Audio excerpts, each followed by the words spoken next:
late 1800s, newspaper articles, flat Earth. Right? Yeah. Your mind gonna be blown, dude. This is not a new topic, baby. What happened was all the wars and all the stuff like that. A lot of people died, so a lot of information got lost. A lot of indoctrination. The government took over schools, the whole nine yards. So a lot of information got lost. A lot of indoctrination. The government took over schools. But we are live. It might be Harry's. No, it might be Harry's. Harry, do you want to click your page? No, it's all good. Just carry on. We're live. We're live. I've just literally gone live. It is a little bit later than expected, but we've just been organically talking offline anyway. So our organic offline conversation got a little bit overrun, but we brought you into the fold now, everybody. So thank you for tuning in with us. Richie was just going through a couple of links with Harry and trying to show him about other information that's going on out there. So yeah, go on, Richie. Carry on. What was the website again, darling? Well, we were just talking about the research that I've made back in the I said this before, back in if you Google late 1800s, early 1900s newspaper articles and then type in flat Earth, it's going to bring you to all the newspaper articles about the flat Earth. I have a newspaper article where they talked about the ice wall, the 360-degree ice wall, back in the 1800s. This is not a new argument, and they were teaching the flat Earth. So you're looking amazing. If that's something that you haven't done yet, I suggest that you do it, or anybody do it, because you're going to get mind blown. Because they're right there is going to tell you right there that this is not it's going to give you confirmation that it's not a new argument. And there were people back then saying, hey, we don't live on a ball. Nicholas Copernicus is a liar. It's pseudoscience, all of that. I spent hours reading these articles just to see, like, the psychology where people was at, and it's very, very interesting. Very great research. I suggest that people do it. So if you haven't done it already, I suggest that you do it. It's real simple. You use the Dewey Decimal System. Yeah, I suspect that's why NASA was taken into the fore to the resurgence of flat Earth, but once NASA appeared after the war, then they had to prove to the people, look, you live in a ball. So to forget about flat Earth, you live in a ball. Look at these pictures. And, right. I think it was established. Look at the timeline.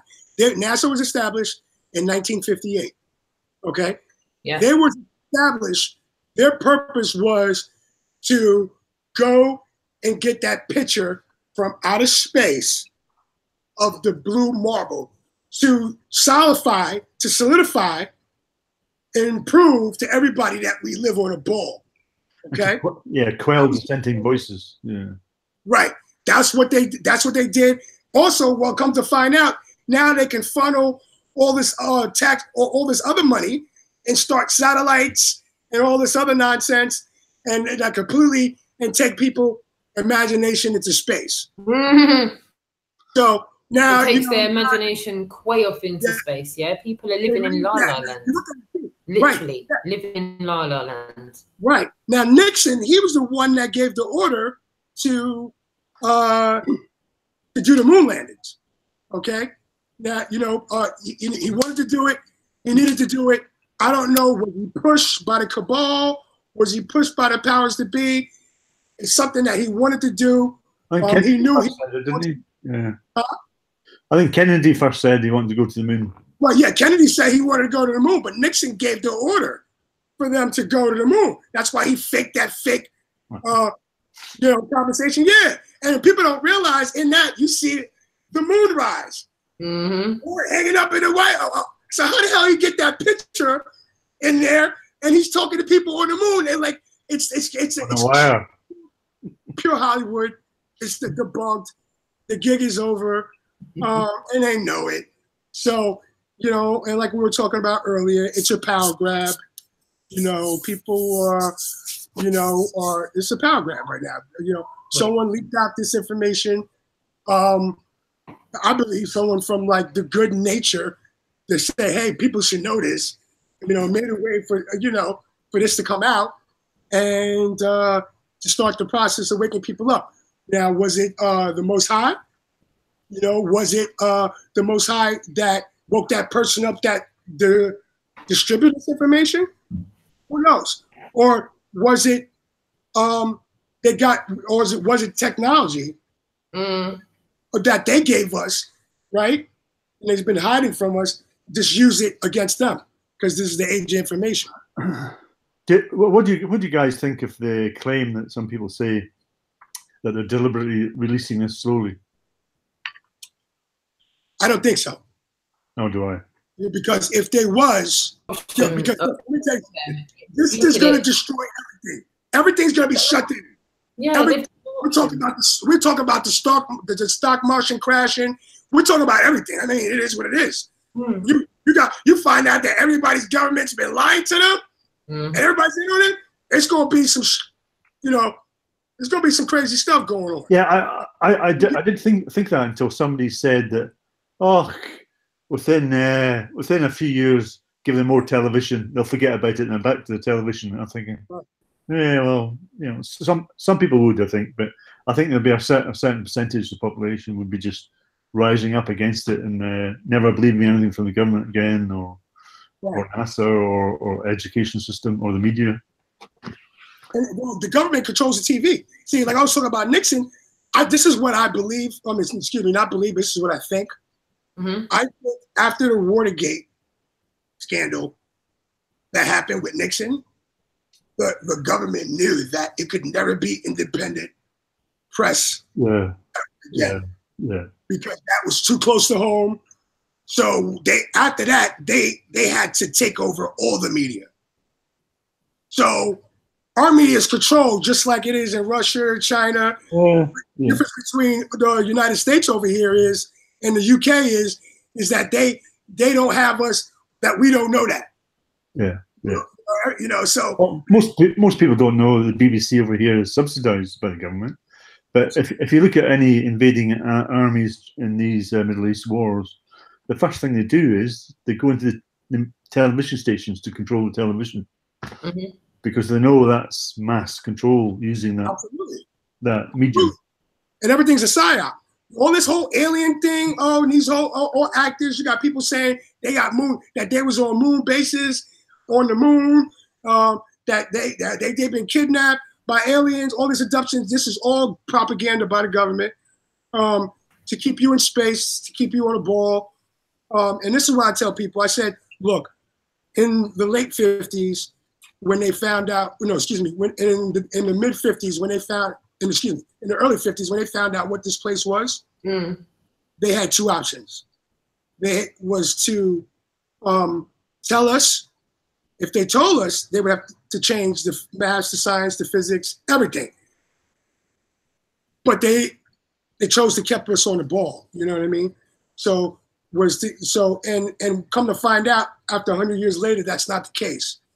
So our nation has secrets. Your nation has secrets. All of our nation has secrets, and they have been exposed. And no, everybody's not in on this. You know what I mean? This is our societies run on like need to know information. Like people that work at NASA, there is everybody's need to know.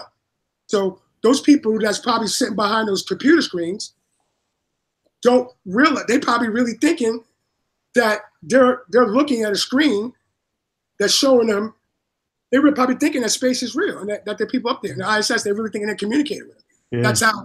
That's how important it is to keep this lie going up. Did you see the film Capricorn 1? I did. Brilliant film. People. Yeah, and there's a controller at the terminals thinking something's not quite right, and he raises his suspicions, but he's soon taken care of. Yeah. Yes. So you're right. They're at the terminals. How do they know where they're communicating with? Exactly. Exactly. So so NASA days are numbered. And if you notice, I don't know, is it because I'm awoke, or I don't know, or if you notice, because or is they know what's going on? You've been hearing a lot about space lately, you know, Space Force, space this, asteroids this, more than normal. I mean, everybody's pushing a campaign. That's why I know this is not a controlled rollout. They don't want you to know you live on a flat plane realm of existence. They don't want you to know that because that exposes everything. Well, let's look at what exposes science, the whole education system, the media, NASA, the government. It's all exposed. It'd be such a breakdown because they'd have to rewrite science, the science books, history. Right. They'll have to go revisit all of that. Yes. They're going to have to do again what they did in the first place. They're going to have to the same way they put the fraud there. They're going to have to remove it. They're going to have to remove it. We can't carry on at the pace we're at and then not do some kind of controlled release of the truth. No. It's almost like a water dam, yeah? It's like the dam's being broken and the water started to piss through. Exactly. Yeah, absolutely. It starts breaking down altogether.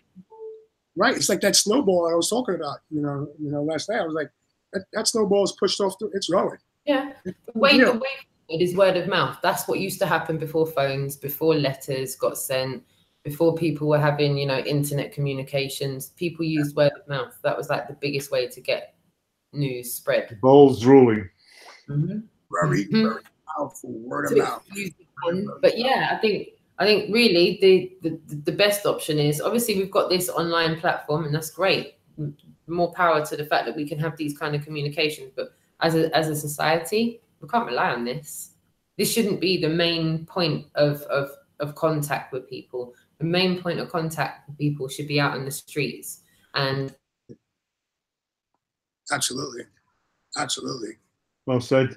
Have that human interaction. Yeah. The worst that's going to happen, is that you're going to get shunned. The worst that's going to happen is people are going to call you a lunatic and lock you off. But if that's the worst that happens, isn't that better than living a lie? Yeah, absolutely right. Living a lie.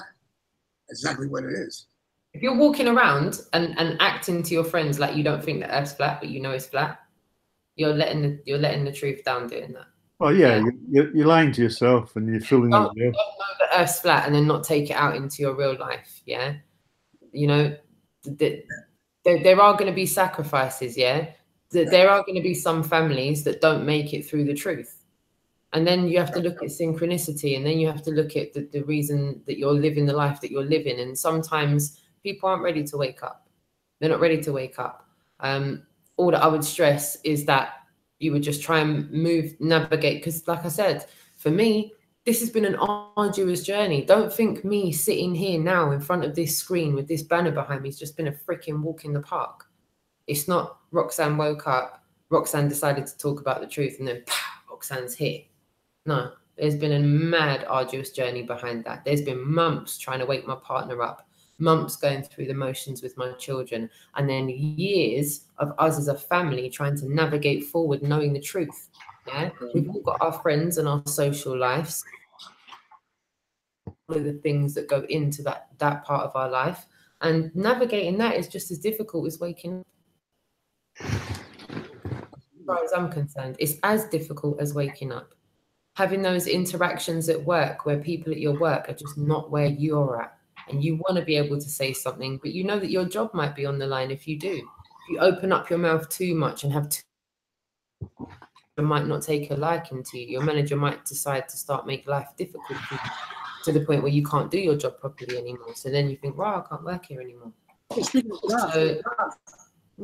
jobs, you know, my job, when I woke up, I told everybody on my job, I didn't care, because, you know, these are people that, you know, we got to trust each other's back. We got to have each other's back. Like, you know, our job is to, yes, it's to save lives and to help people, but also is to make sure that we get home at the end of the night safely, get back to our families. So we really have to trust each other, you know, and we're dealing with people's lives, you know. So, you know, I tell everybody, some of them people was like, oh, yo, you're crazy. But now, I mean, my boss and everything, I was like, oh, you know, I make it just seem like, only thing I'm saying is flat and motionless, just like it appears to be.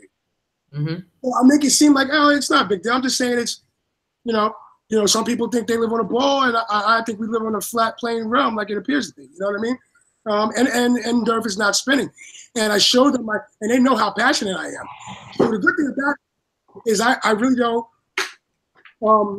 have a problem with that. Now, I did stop working at another job because the chief there was a Freemason. So when I woke up to this and I was waking up people about this, and people were actually a little waking up, one of my partners, one of my mates, one of my friends, Brian, I woke up to him and he's going around telling everybody it's flat too.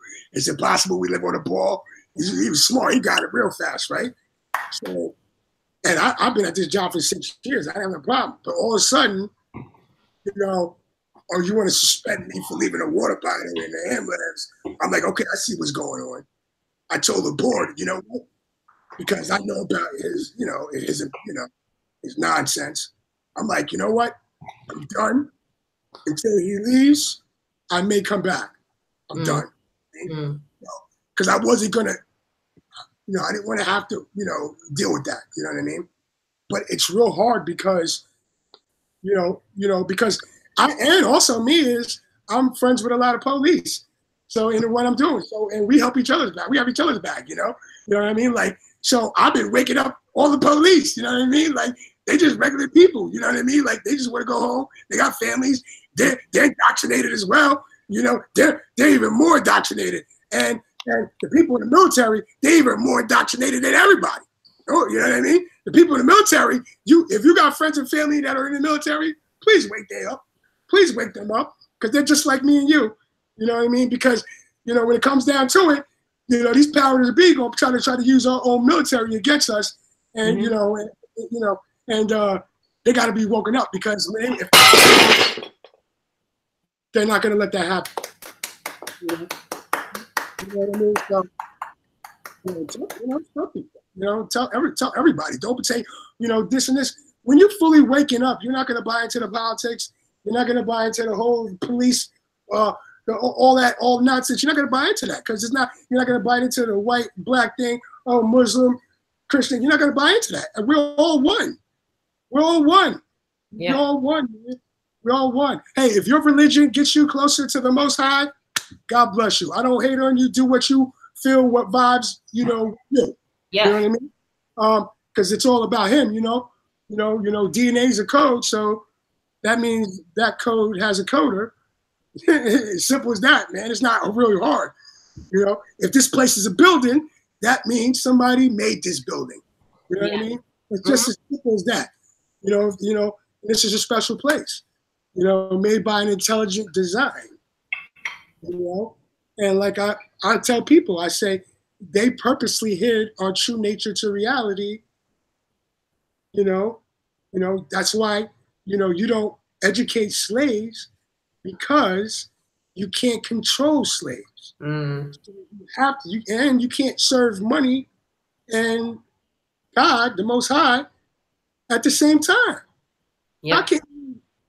How can you walk right? Okay, and we all know, like we're doing, we're walking right, and be about money. That's why when you wake up, materialist things and this and that don't mean anything anymore. Yeah, I feel to control things and control people, it must be centralized. So you've got good coverage of everybody. But let's just say there was more beyond Antarctica, maybe even other ponds like here. People were so sparsed out everywhere. The designers or designer would think, I can't control all these people all over the place. Let's get them hemmed into one little corral so we can keep an eye on them and monitor them and control them. It's a lot easier to control them when you have them centralized in one place. Right. So, it's me going off into theories here, but I think there's far more out there. Far more has been kept from us, because we're all hemmed in here on this earth that we think is a ball. It's not. Yeah, exactly. So that's why, because if you make a ball, you can there's no more land. Everything is, Joe, I was thinking, I've probably said it before, but when the cattle are in the field and there's an electric fence, they know not to go near their fence. So for us, it's a mind-bending thing that space is out there.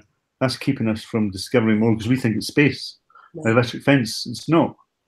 it's just further land out there, which I strongly suspect there is. But the space thing is like an electric fence to us. It's a mind prison for us. Yes. And we've been so indoctrinated for like 25 generations. They don't even need a wall or a fence or a wire. Yeah. It's just imagination that there's space out there. Yeah. Okay, then we won't go. Good point. Good point. Because that's what we are. We're hemmed into that 60th parallel. And you came up with something really interesting yesterday. Absolutely. Is that you, Richie? Haven't you?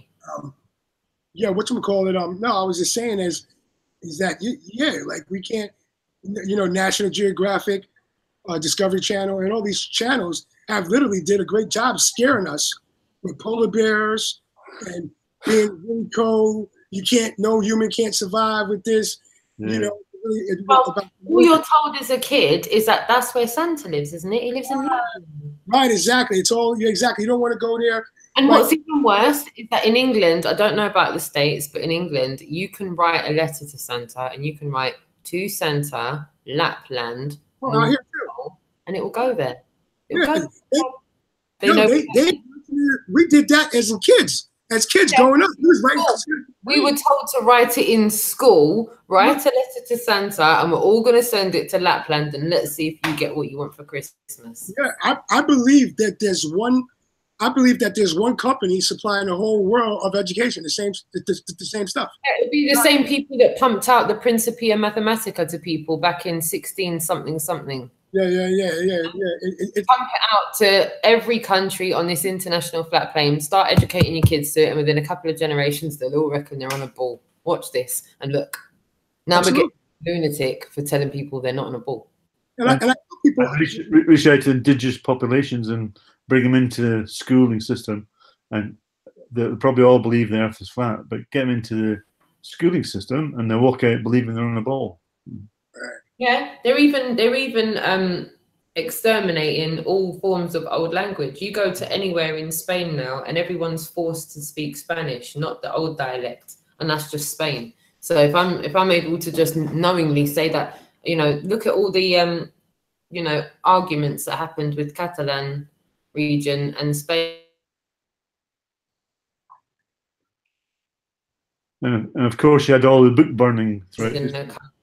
They want that eradicated. Well, it's the same thing with the United States too. You're forced to speak English. So and people who live in the United States, they get pissed off if you don't know how to speak English. So and it's like, I tell people English is one of the hardest languages to learn. We got so many damn meanings for one word. You know what I mean? Like it's the one of literally though, and it's the reason why that we don't really think about this because we know English, but it's literally one of the. I have people, good friends of mine, tell me, and they speak 5, 6 languages. They say English is one of the hardest languages to learn because there's so many meanings for one word, and they did that on purpose. And then America and Britain has different meanings for different words as well. Yeah. Broadwalk, pavement and. Yeah. You guys call homes flats out there, right? We call houses, home, yeah. Right? Yeah, even the most basic, like chips, the crisps to you, aren't they? Here the French fries, So. Yeah. They're fries. It just all depends on what part of the state you're at. Oh no, they're fries, but the crisps to us is crisps. Oh. Okay, yes, and then fries for us. Okay, gotcha. Okay, cool, absolutely. Yeah, it's real, man. It's real. The deception is being exposed. Our nation has secrets, and they're being exposed. You know what I mean? This is all this is what it's all about. And like I said, I believe that the whole Russian colluding with Russians was the Flat Earth report. Absolutely, yeah. I have to mention. Sorry. Right. Yeah. Those people didn't know about it. Those senators and those people didn't know about it going on, and that's what was all of the nonsense. But all of this colluding with Russia's nonsense was just to fool American people. But they were really talking about flat Earth because I think throughout history it's been a lie. Like we've got a friend that Roxanne met Bob Spearborough. Yeah. And he just told me a wee while ago that he's been researching the gold rush in America. Right. And he reckoned that was a fallacy, that there wasn't as much gold as they were saying. But what they wanted to do, they wanted to get communities out into America, to colonize America. So they made up this gold rush. And so people from Europe, all over Europe, were going to America, but there wasn't that gold rush that they predicted in history. There wasn't enough gold to go around. But many people set up and took the families out and went to America under false circumstances. You know? Oh, yeah, on the false pretense, exactly. And that was designed that way. That was designed that way. Yeah. And guess what? They got people thinking that we the Revolutionary War was won. That we won the Revolutionary, and that's not the case at all. Yeah. I know. Not the case at all, man. So look, the deception's been going on for years. And I believe that all generations has been deceived. Could you imagine what the deceptions were back then? Like 1,000 years ago? We didn't have computers and cameras, yeah. Yo, I'm telling you, like I said before, and a lot of people did it like this. They let this fly right over their head. Yeah. When truthers start looking at the archaeology, it's a done deal, man. Archaeology, it's real simple. You're gonna be able to see. You're gonna be able to put with the whole giants, the whole the Smithsonian hiding giants. So they come up with the whole dinosaur thing and the whole, because it fits their whole Big Bang theory. And these are all mechanisms, man. These are all mechanisms, man, that were purposely put in place to deceive us, man. And archaeology, when people start looking at that we were smart, we wasn't stupid. We didn't come out of caves, man. We didn't, these people were smart. They were pouring concrete, using rebar for structures, man. They had, it's just overwhelming evidence. All of the geologists, they're all lies. If you look into like their inside fights, it's a secret club, man. Yeah. It's a secret club. It's a concerted effort by academia to hide all this, man. Yeah, and if you look at the previous generation, to me, all they had was the television or newspaper. That's the only places they could get their information from. But today we can research. We can be independent researchers. Yes. We can even get classified documents released after certain years. We can cross-reference documents. We can plow the internet. Yes, a piece of the puzzle. Yeah, there's so much information at our hands now. Piece of the puzzle. And now we're starting to get a bigger picture of what the puzzle is. Yeah, because we've got to try and decode it, because most of history is bullshit. We all know that. It's history, yeah? And it's real victors, not winning at the time, as far as we the people are concerned. I was saying this offline, and I do want to say it online, because I think it's quite valid to say, in 100 years from now, how much of the best work that's been put out about the truth now is going to be recorded in history? Really? Like, really? In 150 years from now, the best work that has been put out in the last 12 months about the fact that we don't live on a ball, how much of that is actually going to be written down in history? That might all be pulled if they close the internet down, though. That could just be gone in a whisper. Yeah, but after the internet, where's the work recorded? Well, hopefully people are backing up their work and saving it on other medium. And then we've got to look at the kind of material libraries hold, because that's where most people get their hardback knowledge from, right? Books in schools that we're taught. It's bad. It's bad. It's really bad. And then we've got to look at the fact that we're completely disconnected from our lineage. Yeah. I don't know my grandma's name 5 names back off the top of my head. And give it 150, 200 years, I'm going to be that grandma that no one can remember her name. So if you're that grandma that no one can remember your name, how are we supposed to?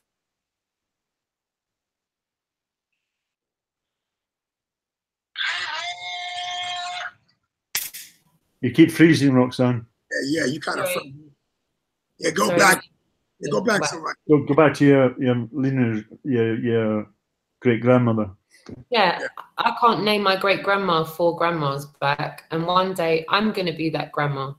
So, you know, if I'm going to be that grandma that my great grandkids can't remember the name of, then they're not going to know about this era other than the people they're taught from. Right. Yeah. So if we're not careful, the baton will be dropped if we don't do something about it. If we don't do something with connecting with our lineage and making sure that our next generations don't drop the bat like previous ones have done. I hope to see it in my lifetime. I hope to see something being done about the biggest lie ever told in my lifetime. But if it's not, we need to make sure we rely on the next generations to not become disconnected, because that's what the system wants. The system wants people to die, people to get buried, and people to not remember them. I think one thing special about this awakening, Harry and Roxanne, I think that when you awaken, it changes you. So if the right people are being changed, you know, and it's going, and that's what's happening now, it changes you. So it changes the way you think, it changes the way you act, you know, and like we were talking earlier about how it helps you kind of find you and what your purpose is. And I think that it's going to, it may be in our lifetime. I'm hoping within the next 2 years, it's because when people realize that why they're not saying this on the news and the news is not talking about it, they're going to see like this is all a joke. They're going to see actually what the news actually is. You know, people are starting to realize flat Earth is the #1 topic in the world. They're purposely suppressing that. They're not talking about it. They control all the movies. You would think about it. Think about it. Think about this. Just think about this. If you was in the movie business, right? And if I was a producer with a lot of money, I find out about this shit, I'm gonna make this movie about how NASA lies and actually live on a flat Earth. That would be a black box buster, whatever you want to call it. Overnight, I'm talking about billions of dollars. People go out and see it. Yeah, it wouldn't get made though yet. Who's doing it right now? You know why? Because they're purposely hiding that. So they're gonna give us the alien movies and all that kind of Galactica, Star Wars, you name it. They come up with. They got a new Apollo Moon movie coming out soon. I think next week or something like that. You know, where they're talking about space. They're literally trying to keep people on that ball. But if you look how far flat Earth has progressed in the last 2 years, right? Now, if you take that in our next 2 years, if that continues, then I think something's going to happen. Yeah, absolutely. So yeah, Roxanne, I think we are. I mean, I know I'm being hopeful. I'm being really being an optimist about this. But I think that just like Harry said, I just look at it. Like I don't really think there's 7 billion people on the Earth. I think that they're lying about that too, about how many people on this Earth, and trying to make everything scarce, like gasoline, everything. Everything is scarce. Everything is it's all a game. It's all nonsense, man. So when people start waking up to this, when people tell me, they'll be like, okay, well, what does it matter? And a lot of time I tell them, I say, hey, well, you know what? I'm not scared of asteroids anymore. You know what I mean? I'm not going to be scared of aliens, and and if you do believe, right, exactly. I'm not going to be afraid of space junk, or some, satellite's going to fall on your house, or I'm not going to fall for none of that, and and then they're looking at me like, I'm like, yeah, in order for someone to really get this, they have to get outer space out of their mind, man. You got to get it out of your mind, man.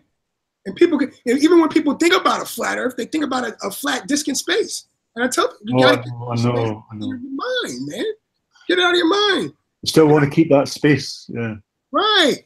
You tell people, you know, the reason why you can't, you know, feel the I suppose that's the biggest of all, isn't it? If they admit there's no space, they have to admit they've been fooled. All their life has been an illusion because they fell for it hook, line, and sinker. They think space is real. For them to admit that that is not real, that's a big thing, I think. Also, too, is I think Harry and Roxanne. I just got an idea, and I'm willing to say his idea in front of the chat. Mm-hmm. I think we should get in the future episodes. We get a couple of globe heads, invite them onto the panel, and, you know, and really kind of put them on the hot seat and see, you know, and defend his position. And maybe we can start waking people up like that as well too. Yeah. You know, because if you believe I'm all for it. Right, if you believe you live on a globe, you should be able to defend that. And then when we have them on the panel, you know, that's something, you know, that we can think about as well too. Well, they should at least be able to prove their claim. Exactly. Yeah.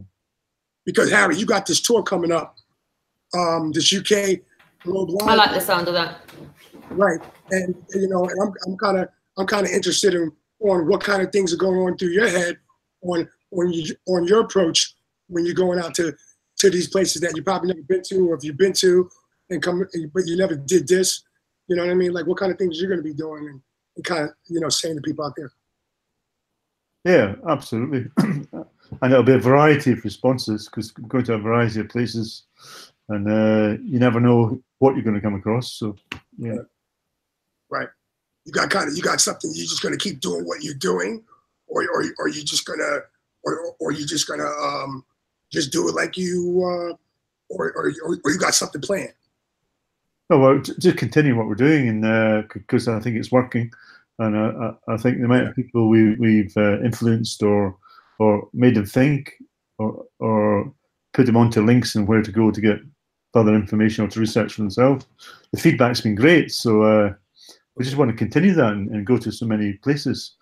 And I think that the more people are familiar with the term flat Earth, the more it's in their consciousness, then the more people are going to look into it.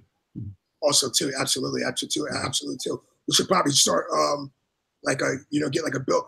I know they've been doing it out here in the States. People have been making billboards out here. Yeah, really putting billboards, like, you know, and you know, maybe getting people to all put in and get a billboard maybe for like a couple of days or maybe for like a week. You know, figure out how much it costs, what it needs to do out there. And maybe we'll just have one, because that's going to bring attention right there. Yeah, you know, because people don't care. Yeah. Right. You know, exactly. So I think that would be good. I think that'd be a good, publicity. And I did discuss last time as well. Maybe if everybody contributed towards it, you could hire a plane for a few hours with a banner on it, you know, flying over the city. Or at the beach, when people at the beach, they do that all the time. They have these private planes. Yeah. At the banners, hey, you know, the Earth, you know, you've been lied to. The Earth is flat. You know what I mean? Just if it was a private company, they want your business, you know. Right. A big, gigantic red pill. Right. Exactly. Yeah. And if there's enough people interested, it wouldn't cost that much for each individual. Right. Like I said, we gotta be clever, man. We gotta aerosol these red pills, man.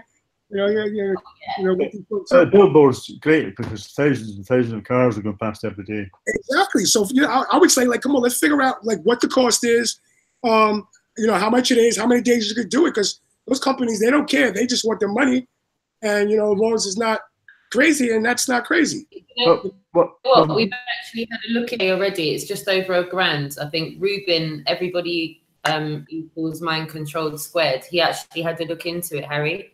Ruben's got some figures on how much that would cost. He looked into billboards. And who is he approaching to have a billboard? Do you know who he approached to find out how much that would cost?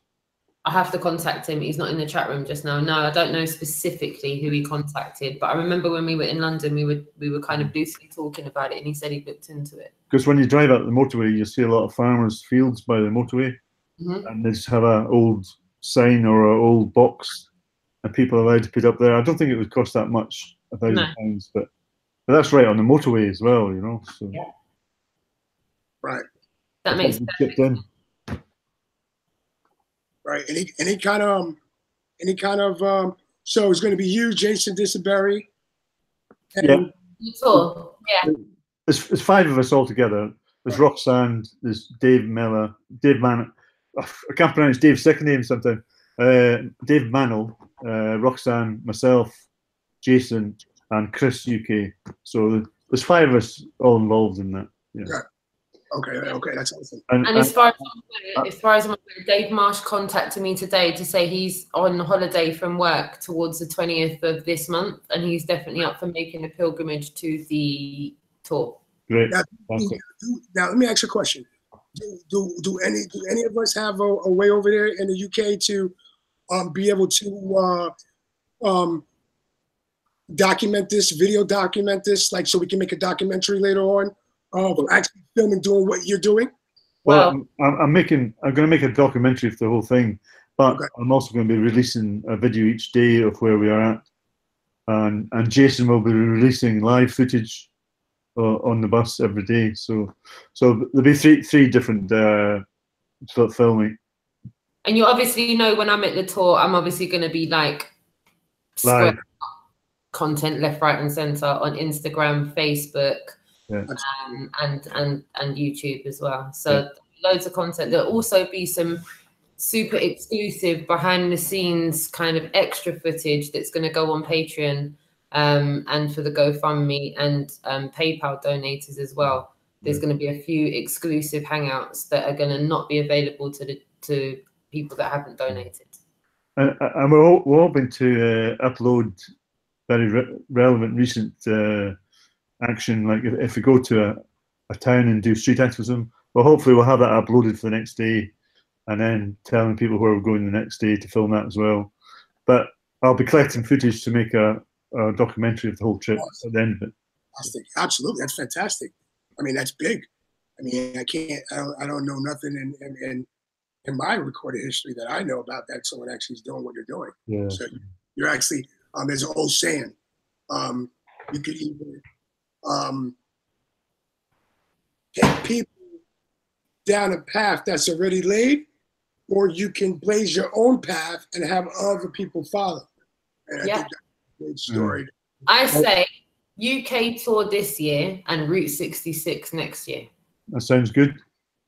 Love for you to come out in the States and actually do that because people are going to have a lot of questions, you know, and people are going to be following. We're going to make sure that people follow you, follow what's going on. Yeah, we'll do that Route 66. That would be the ultimate, wouldn't it? Yeah.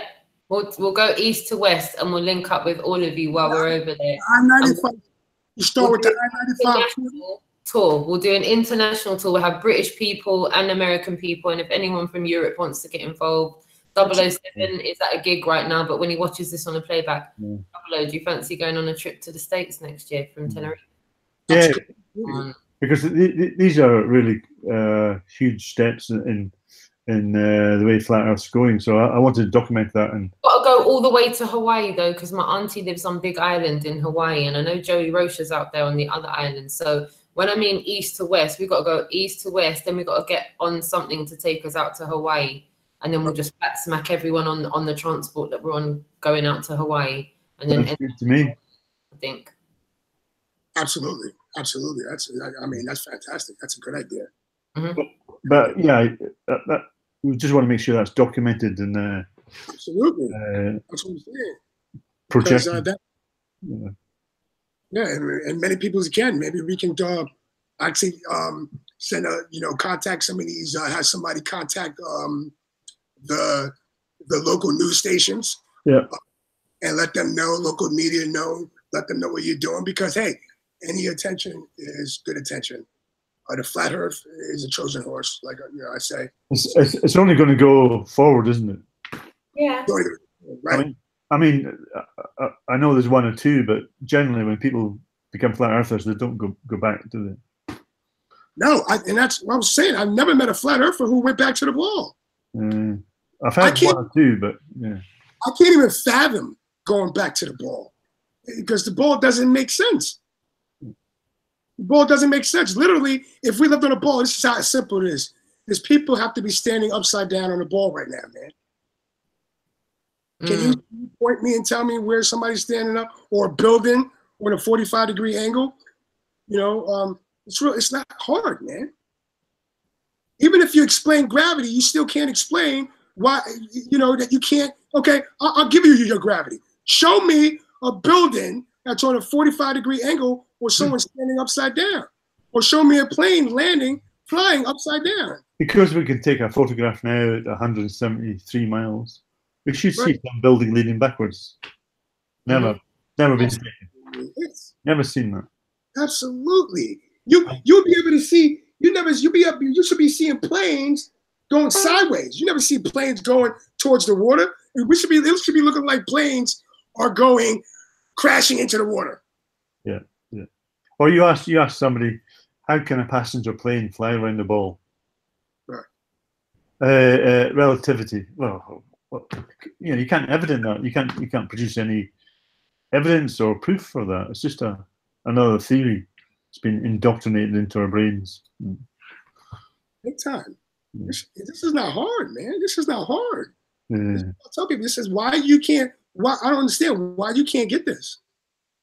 Right? I get it. I mean, I had a hard time at first, but it pissed me off because I thought it was silly. But I looked into it. But now it is. It's absolutely ludicrous, isn't it? When you get people who want to laugh at us because we're questioning whether we live in a watery space ball.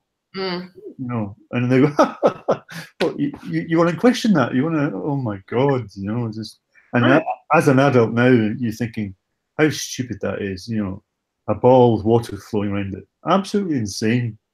Right. If anything, we definitely don't live on a ball. You know, if anything, we live inside a ball. You know, I mean, we don't know. You know what I mean? Let's find out. Oh, you know, like I said, all we know is not what they, it's not what they say it is. Yeah. That's right. That's what we know for sure. We know for sure that we're not on what we're told we're on. We know where we're not. Yeah. Right, exactly. I was going to ask you, Richard, how did you wake up? What was the process of you waking up?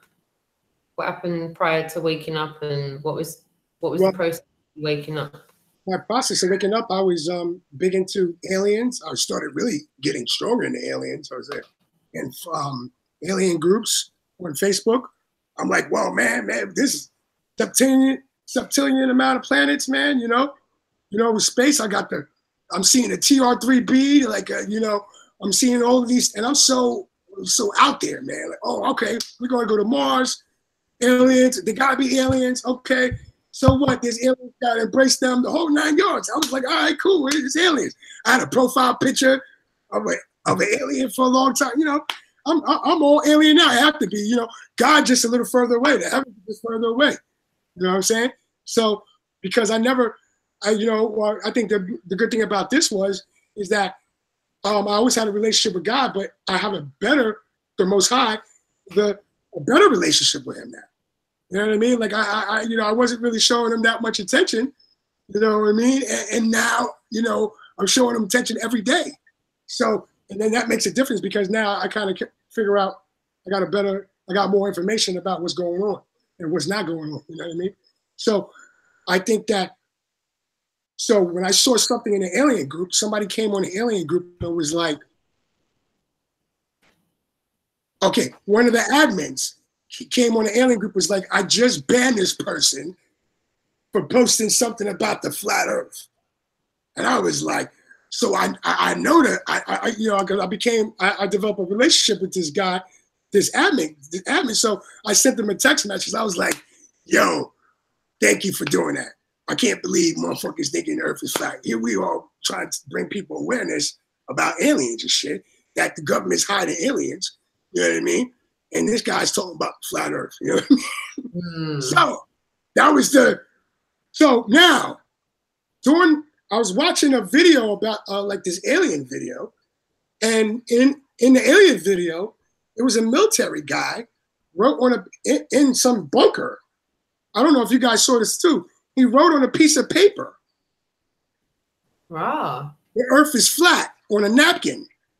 He didn't say anything, but the camera pointed to the napkin. And then that was like, what? Now, you know, so that was interesting. So that stuck in me. Oh. You know, I mean, so literally it's out on the internet, but you know, it's really big in the alien. But I seen it like a couple of times on the flat earth. Like this guy, this military guy literally goes in a bunker. He's in military clothes, everything. And he literally writes down on a piece of paper, the earth is flat. And that stuck with me. I saw it on Facebook, somebody, and it gave me a knee-jerk reaction. I said, it's a done deal. I'm going to debunk this. This is ridiculous. You know, of course we don't, you know, we're off the edge. You know, Christopher Columbus, the whole nine. Let me look into it. The first thing I did was the same thing you did. Google photos of the earth. Because I got to figure out what is about this place that I really don't know about. I just know I live on a ball. I don't know. I know about heliocentrism a little bit, but I don't really know about it. So let me look at this. Oh, shit. And I'm looking at I heard someone mention that the photos of Earth is not authentic. And I'm looking at it, I'm like, oh, that's crazy. Oh, I prove them all right now. What? And I'm really looking at this with a critical eye. I'm spending more time than I should be on these photos. Because I like to analyze stuff, really. I got to give them the benefit of the doubt, blah, blah, blah. I already know these guys are lying about things. I didn't think they're lying about, you know, where we live. Yeah. You know what I mean? Exactly. So, yeah. Right. So this is serious. So I did that, and then that was my journey. And then I was like, wow. And then after I examined these photos, I was mind blown. I started looking for pictures of outer space and could not find one real photo of outer space. And if my life depended on it right now, I could not produce one real photo of the Earth. Me neither. Couldn't do it. No, me. So that made me start an investigation all out. Oh, wait a minute. I'm in a fucking twilight zone. And I started bugging out, man, because I actually knew I learned about this, and I was convinced about the information, because it's like kind of stages. Because I went through, no way, it can't be, no, fuck, it's flat. That it's like different stages. Like it's definitely flat.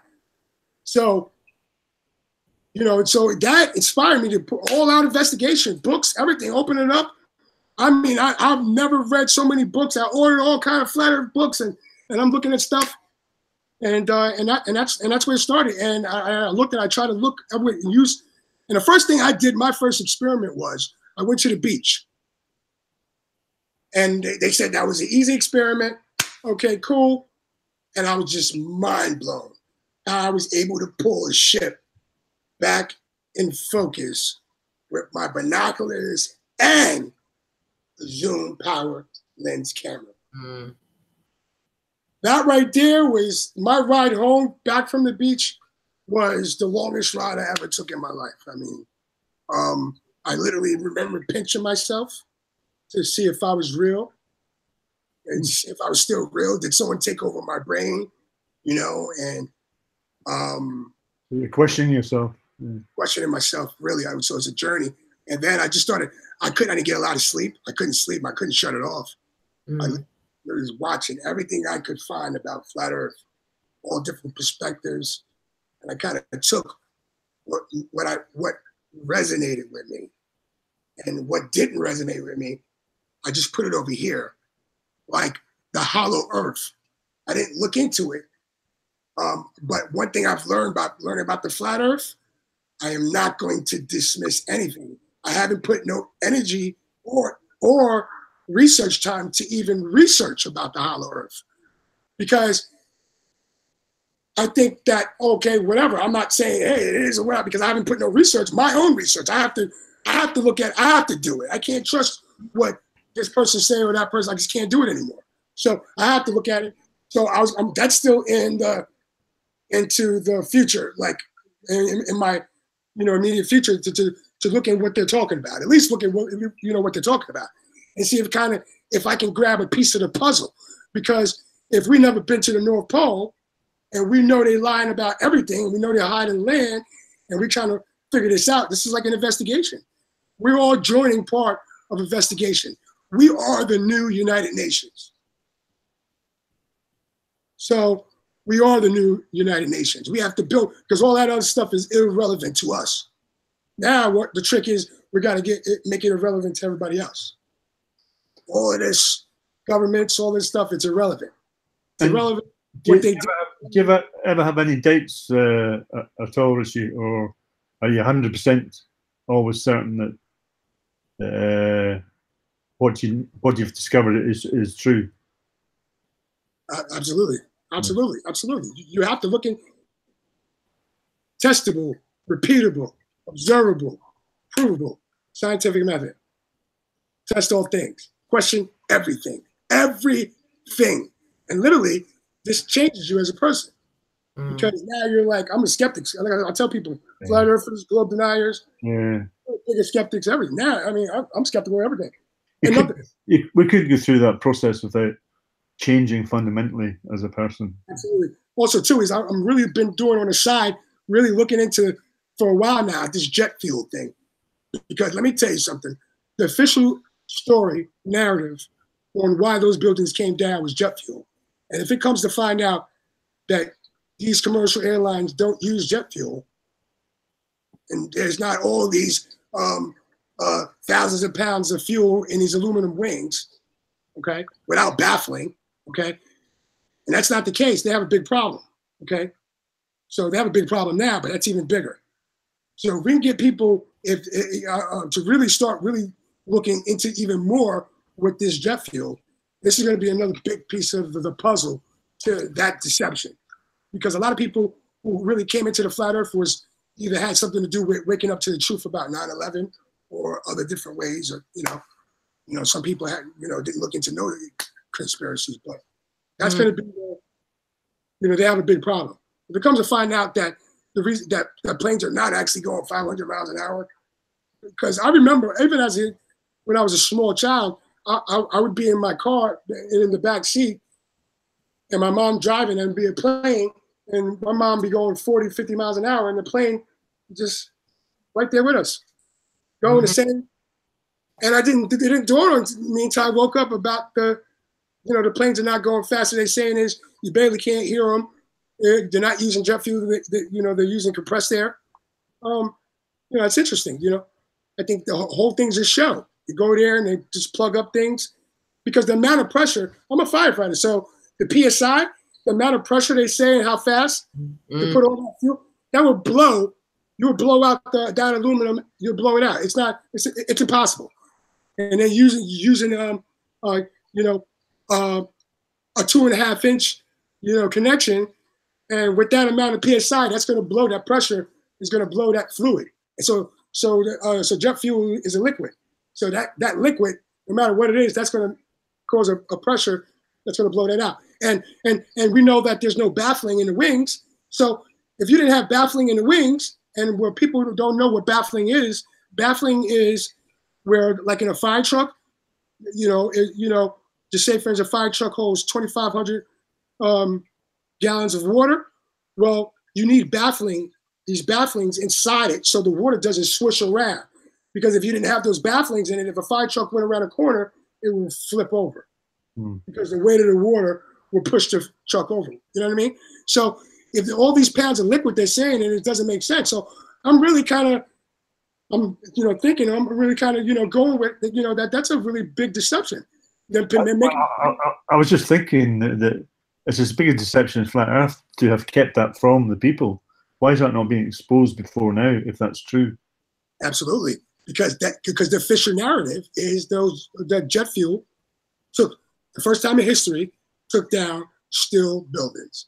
So, but then, Richard, do you not think that there were no planes in 9/11? I don't know what it is. This is what I'm thinking. Okay, this is what I'm thinking. I'm thinking that We have remote control technology. Okay, there was definitely no Muslims with box cutters. We have remote control technology. We have very good remote control technology. We have hologram technology. Yeah, we do.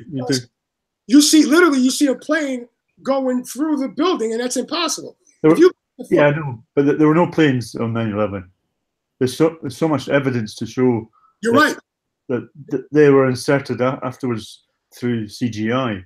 But what's the population of New York? Can you remind me what the population is? Well, I know Manhattan is probably, I can't remember. I know Manhattan, I think it's roughly, don't quote me on this. I think it's probably, I don't really know, but I forgot the numbers. Well, it must be 20 million, is it? I don't think it's that much. I think Manhattan is about roughly just under 10 miles long. Yeah, but the whole of New York. Oh, whole New York. I don't know the whole population. Okay, you have a building that's just exploded in the center of your city, which you can see for miles around. Absolutely. Now, there must be some people who got a camera out to film that. So there must be thousands of people filming this because it's burning like an inferno in their city. Right. If you're sitting in the high block towers looking at that and you've got a camera, you're going to get a camera out and film that. Now, all these cameras would have captured the second plane hitting the second building, but we've only got official footage from newsreels or. You know why is that, Harry? Because remember the time, 2001. Not everybody had a cell phone in 2000. No. I'm not even talking about cell phones. I'm talking about a camera. Cameras. You think of all these amateur photographers, shops with cameras. People, let me grab that camera and film it. You got a towering inferno in your city. It's never happened before. And and I remember having a Sony Ericsson camera in 2001, and it did have a camera on it. Right. It's interesting you said that there was no planes, because I'm gonna tell you why there's a lot of evidence to that. Interesting enough, in Shanksville, Pennsylvania, put it this way, there was no plane that hit that. There were no plane records. It buried into the ground, apparently. Went right down into the ground. No, they could put it, they could put charges in there and blow that ground up and do everything they want. We know no plane hit the Pentagon. Yeah.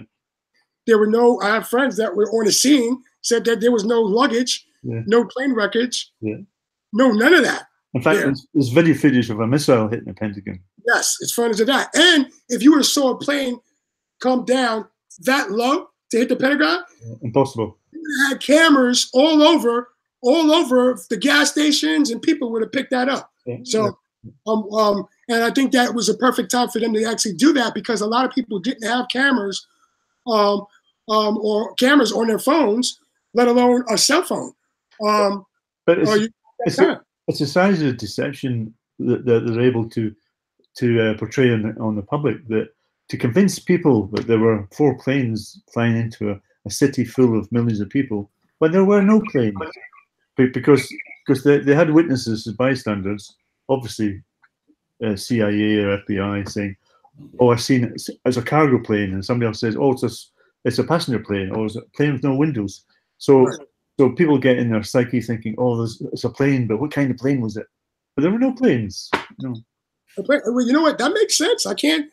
I was thinking about that, but I was like, well, I was thinking about either a hologram technology that they use and they edited film.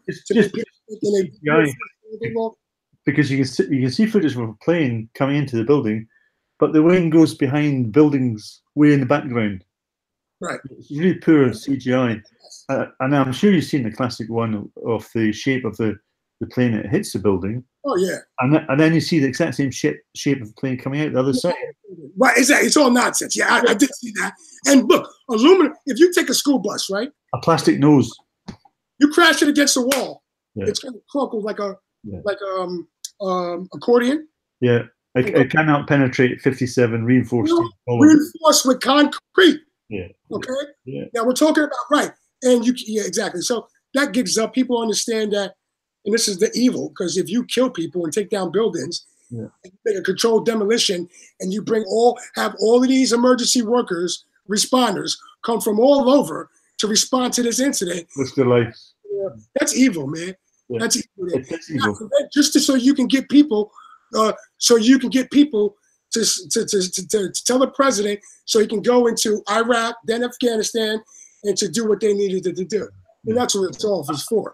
Absolutely. But the thing that got me the most about it was that how you can create such an illusion where people believe it's really happening and it's not happening. Exactly with the shape of the Earth, it's all an illusion. You know, we're fed illusions on our television screen. We think they're real. It's the same as 7/7. I don't know if you're familiar with 7/7, are you? No, I'm not. With 7/7, maybe I'm not familiar with the term. Well, you had your 9/11 here, which you know, there was lots of demonstrations about the wars in the Middle East. But as soon as 9/11 came along, you know, we manipulated the public mind. Yeah, let's go get them. So they manipulated the public mind to get behind these illegal wars, and they did the same in the UK with 7/7, where they had attacks on 3 tube trains and a bus. Oh, okay. Yes. In the city centre. So exactly the same thing with 7/7. Okay.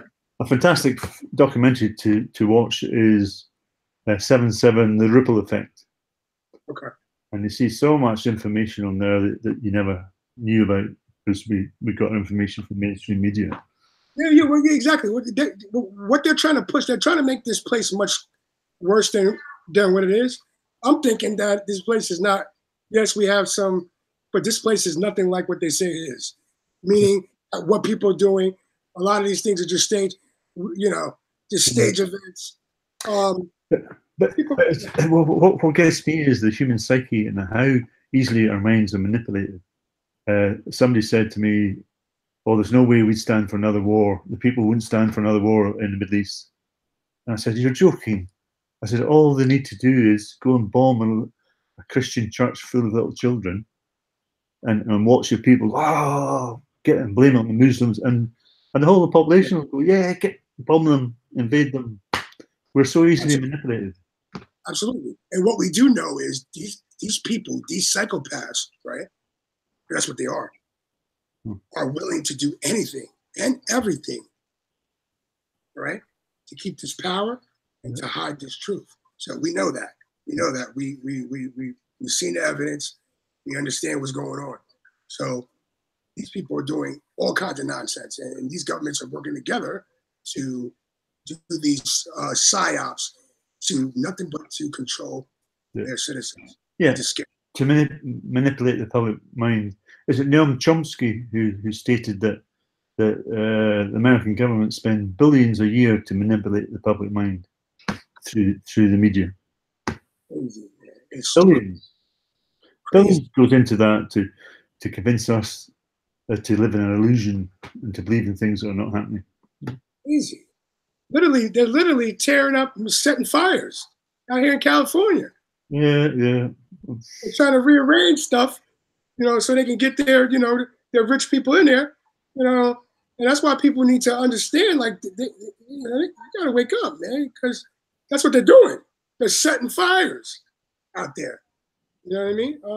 And burning stuff up on purpose. I mean, people are just, I guess, people are just so stuck in they did a really great job by distracting us and fooling us, giving us pornography, movies, drugs, alcohol, all kinds of crazy stuff, and people just on a spinning ball, hurtling through space at ridiculous speeds around the sun, feeling insignificant. Their parents been lied to, they've been lied to. Everything's not right, and enslaved. And come to find out, you're just going to get old, and then you die. That's it. And that's not what life is. Die thinking you're living on a spinning space ball. Yeah. You die living. How many people that have lived and died being? And that's why I believe that. That's why they're doing this on purpose. But why? Because it's control. And I believe that death is not what they told us it is. I mean, excuse me, I don't mean to say the words belief. I'm trying to fix myself and better myself. All habits die hard. Yeah. Exactly. And like I was talking about earlier, before, that global mentality, you got to get out of that global mentality, kind of like check yourself. Yeah. And that's why it's a good thing about making yourself a better person, because you kind of like check yourself. I'm like, oh, okay, Rich, I can't do that anymore. I got to check myself. And, you know, I don't live on a globe, a spinning globe anymore. It's not about me, just me anymore. It's, you know, so you kind of grow and you kind of get that. And those are the kind of things that we want to teach our kids, man. Yeah, and I think taking the word belief out of your vocabulary is a great step forward by saying I think rather than I believe. You know, Absolutely. It's like the Bible. Yeah. Why we can't just take it as what we take it as? Why you have to believe in a book? Why do you have to believe in anything? Anything. Why do you have to believe this? Why do you believe that there's satellites? You know? Yeah, exactly. Yeah. Shouldn't the satellites be self-evident rather than having to believe they exist? Absolutely. Absolutely. Why? And it's just everybody's just deceived, man. Everybody's deceived. Yeah. Everybody. And people like I really think an intelligent mind is not satisfied with explanations and theories. An intelligent mind should be asking questions and asking for proof or evidence of that, and not believing it without any proof. Right. I think surely an intelligent mind has to question, doubt, and to analyze what's being said. Right. And you won't be doing that if you have a belief and you don't require any evidence. Yeah, absolutely. And I think that's this. You know, right? I was talking to Roxanne. This, you know, flat Earth awakening just teaches you to question everything. Yeah, that's the biggest thing it's taught me, is to question everything. Yeah. And certainly not believe in anything without any evidence. Roxanne, what keeps you motivated? You know, what kind of keeps you you know, I mean, you motivated every day, you know, waking up every day, doing what you do, bringing awareness to the masses, going out there and doing this, doing that. And you obviously dedicated your life, like all of us, to this awakening. Yeah, I appreciate you saying that. So what motivates me first and foremost is my kids. Yeah, it's one thing that I was born into this lie, but I unknowingly bore children and brought them into this bullshit confitus balls without realizing it. I woke up after I had kids, like most of us did. Yeah, and those of us that have gone through, let's say, half a century in their life, or even just a few decades is long enough. Let's just say, for argument's sake, anyone who's gone through the whole of the indoctrination system and then woken up after is at a heavy disadvantage to someone that's not gone through the indoctrination period and woken up, right? Right. So first and foremost, you cut out for a second. A broken record probably every time I'm live, because it's not a joke. It's an arduous journey waking up.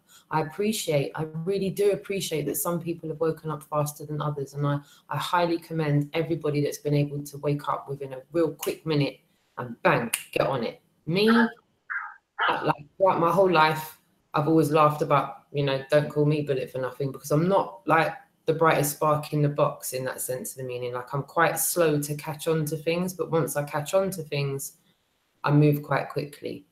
Right. You know, so for me, getting through this journey and waking up, and the journey of waking up, as I said, was an arduous one. Navigating after I woke up, you know, for me, like you said, Rick, I revisit this in my mind so much, yeah, because it still troubles me to this day. I can't remember the word you used, yeah, but you know, that moment that you realize there's no getting away from this. Wow, it's not even just something I'm looking into in the nighttime anymore. It's following me through my everyday life. It affects every last little thing I do in my day and night. This is a problem for me. So I know this is a bit long-winded, but I want to go there. So it goes from researching it, telling your family and friends. Now you're doing deeper research into the things that you've got more of a problem with. With me, it's Antarctica. That's my biggest gripe. It's my biggest gripe because I used the analogy quite far back in my previous hangouts about a mouse in a see-through box. I felt like the mouse that was nutting my head against the edge of the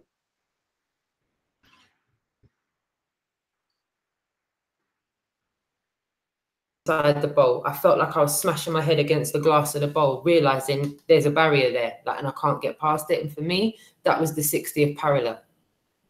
Straight away, I felt the picket fence, and I was like, shit.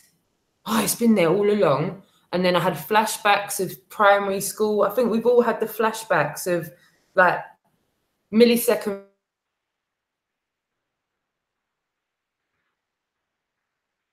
and adults saying just because, answering questions with just because, like it was mind numbing to me. Just because, I'll explain to you when you're older. You'll understand when you're older. This, all that kind of bullshit is what they used to sandwich in to the shit they couldn't answer.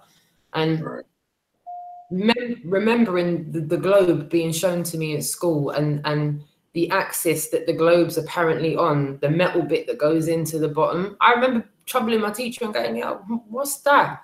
Yeah, that's Antarctica, but never mind about that. We're concentrating on this. And it was always, never mind about that.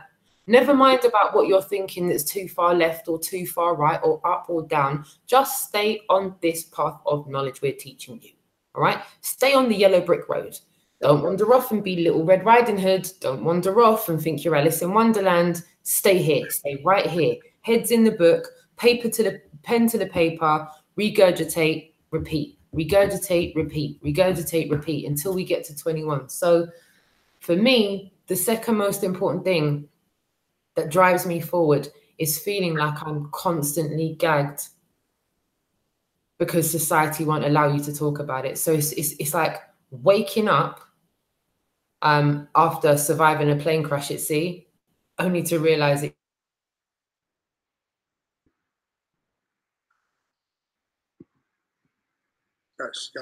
You can breathe, right? I've survived this and I'm alive, but no, I'm not, because this is all still bullshit. I'm still in the matrix. Fuck. I've still got to do everything I did when I was asleep. And not only that, I brought baggage in from my sleep life to this awake life that I haven't really worked on yet. Like, I just thought all that shit would handle itself, but no, it didn't. It followed me through. Like, I've come into another reality, and everything that was in my sleep reality is still here in my awake.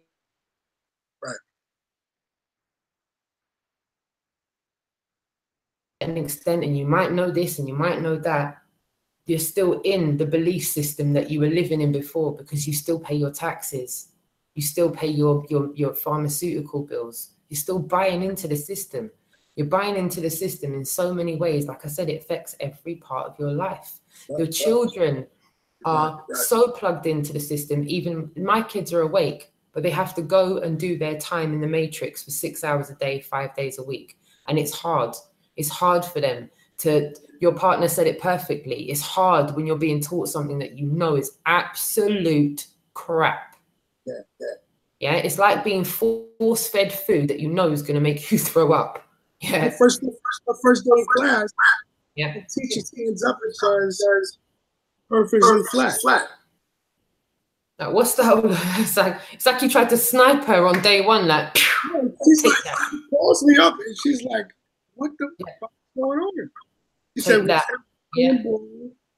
and I was like, I wish I were you, because if somebody lobbed me over the plate like that, I'm going to turn it around and really give it in a subtle, nice way, because you got to remember, it's not what you say, it's how you say it. And I would have knocked that ball right out of the park, man. I kid you not. And I tell her about it. I make fun of her, but I understand that everybody's not me. You know, that's why I say, do what feels comfortable to you. You know, just because it may feel comfortable to me, or what Harry's doing, it may not feel comfortable to you. So find a way to do what's comfortable to you. So I agree with what you're saying, Roxanne.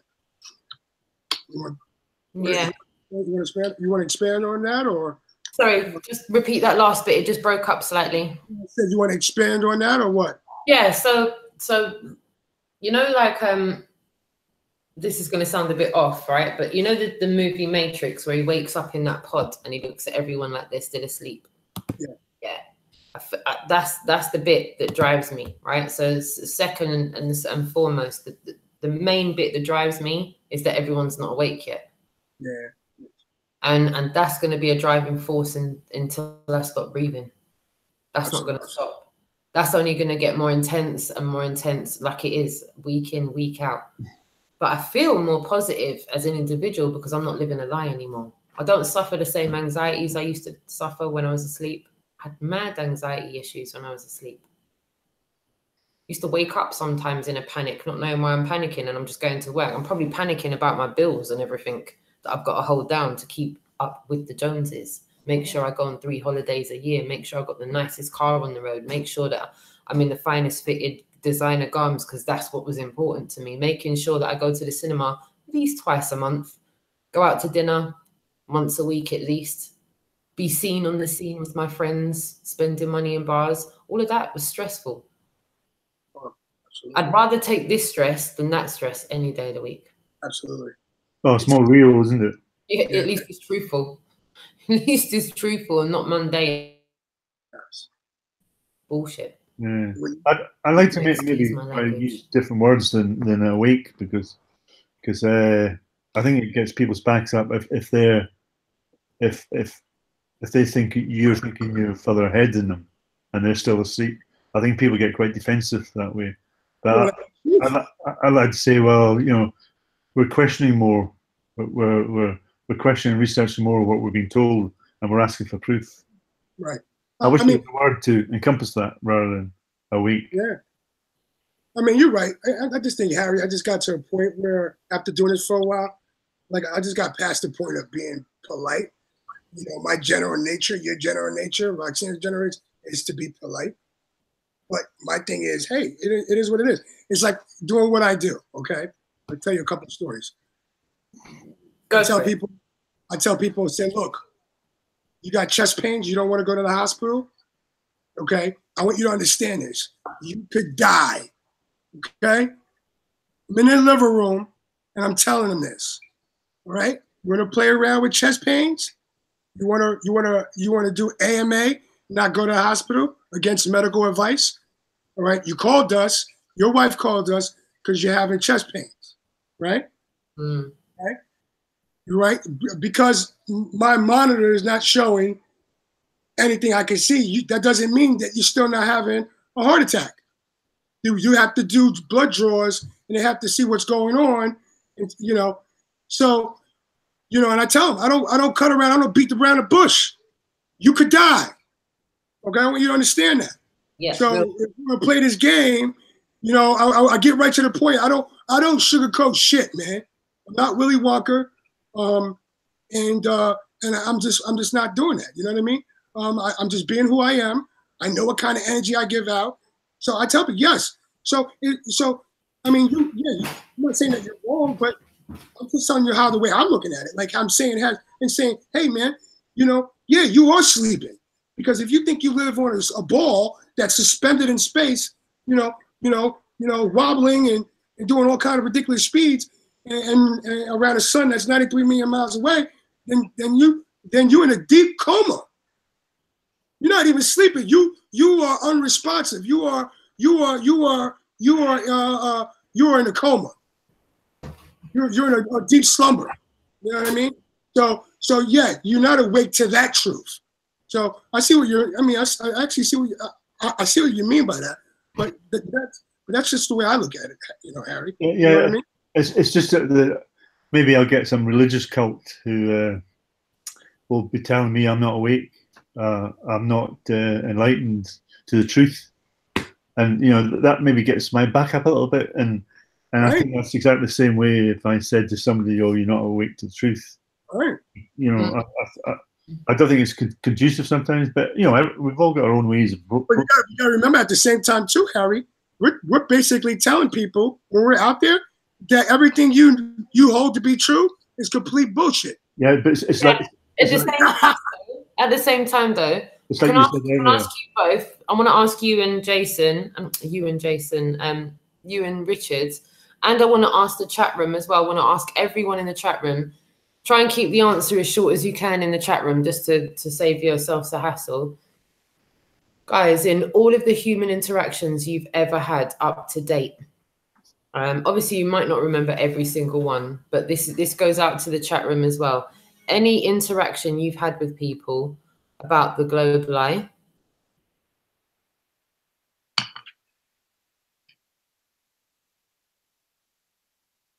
is the main answer you get back when you ask people, why do you believe in the globe earth? I'm asking that to the chat room as well. What's the most, and what was yours when you were asleep? Why did you believe in the globe earth? Photographs are the most popular response. And what was your contention when you were asleep? Why did you believe in the globe earth when you were asleep? Exactly the same. Photographs. Photographs and video. Why did you believe in the globe earth? Photographs and video. Richard, are you able to hear me? Yes, I hear you clear. Are you asking me or are you asking Harry? Yeah, Richard. Why did you believe in the globe? I was looking at the chat room. Why did I believe in the globe? Because why did I believe in the globe? Well, because I accepted the world in which it was presented to me. You know, I was born. It's not my fault. I was born into this nonsense. Me too. You know, so they say we live on a ball. Okay, you know, fair enough. It didn't really make sense to me, but you know, they had explanations. Everybody agree with their explanations. People so-called smarter than me, you know, said. And has that been the main answer that you've got? Both of you, has that been mainly the main answer you've got when you've asked other people? Why do you believe in the globe? Yeah, well, when I ask why people, basically that, because that's what I know. Because that's one of the questions that I ask people. I say, well, actually, after I get them to, are you a critical thinker? And they're like, yeah, I like to think so. Oh, well, yeah, I do. Well, do you have an open mind? Well, yeah, I think so. Well, then my next question is, well, why do you believe you live on a ball and there's no curvature to be measured? Yeah. Well, but you, Roxanne, what's your most common response?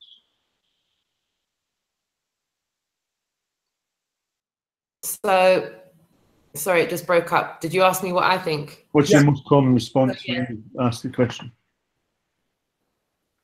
Well, my most common answer people give me is, well, NASA gives us images of it. Yeah, images from space. Yeah. Okay. I think that's the most common response. It's like to name drop though. The name dropping, it's insane. So people will say, well, I've seen NASA images, or they'll say, I've seen images from satellites. Right. They'll say, I've seen images from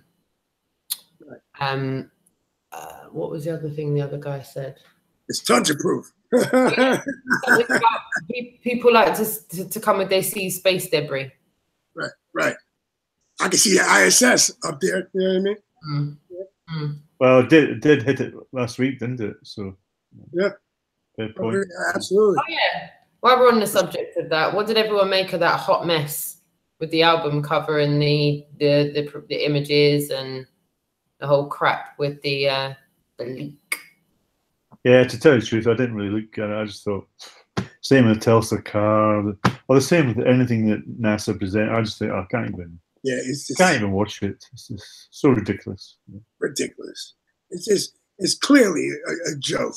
Yeah, and these rockets landing back down, they're obviously CGI as well.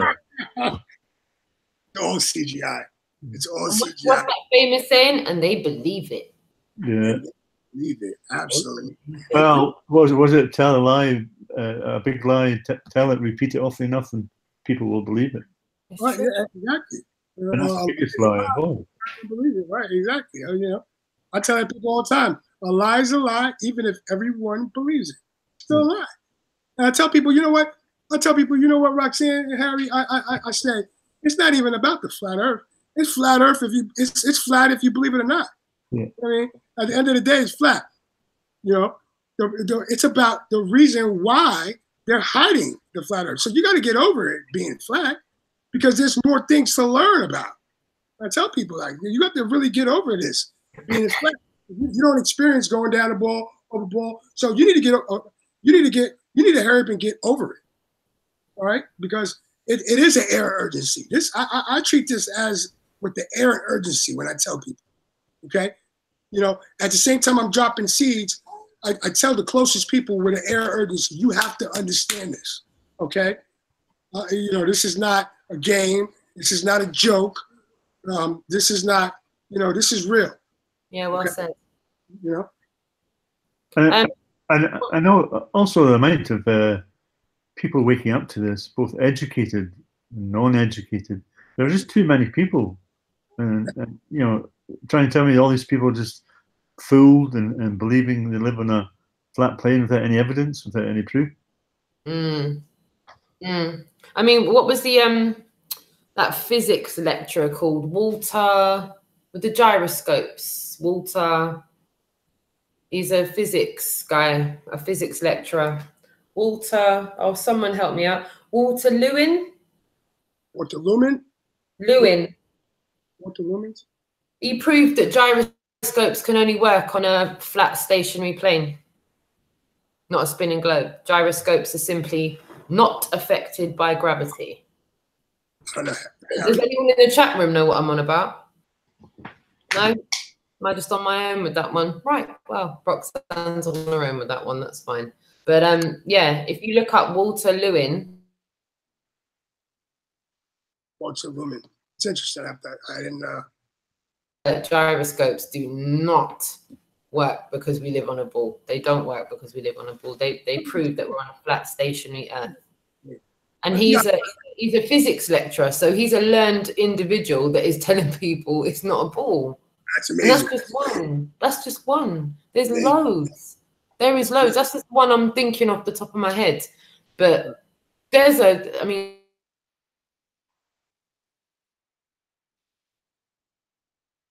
credentials and approving beyond reasonable doubt. We're not on a ball. We're not.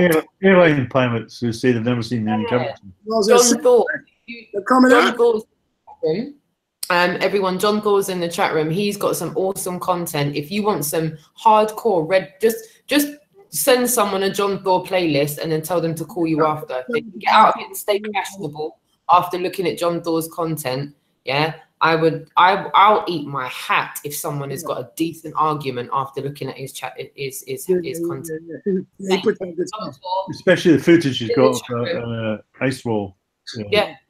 He's in the chat room. If you click on his name, go straight to his channel, click subscribe, click the bell. Because listen, he pounds out red pills like a production line, yeah? Bang, every couple of days, another red pill, smack down. Yeah, man, awesome videos. Big respect to you, John Thor. Big respect to you for that. That's right.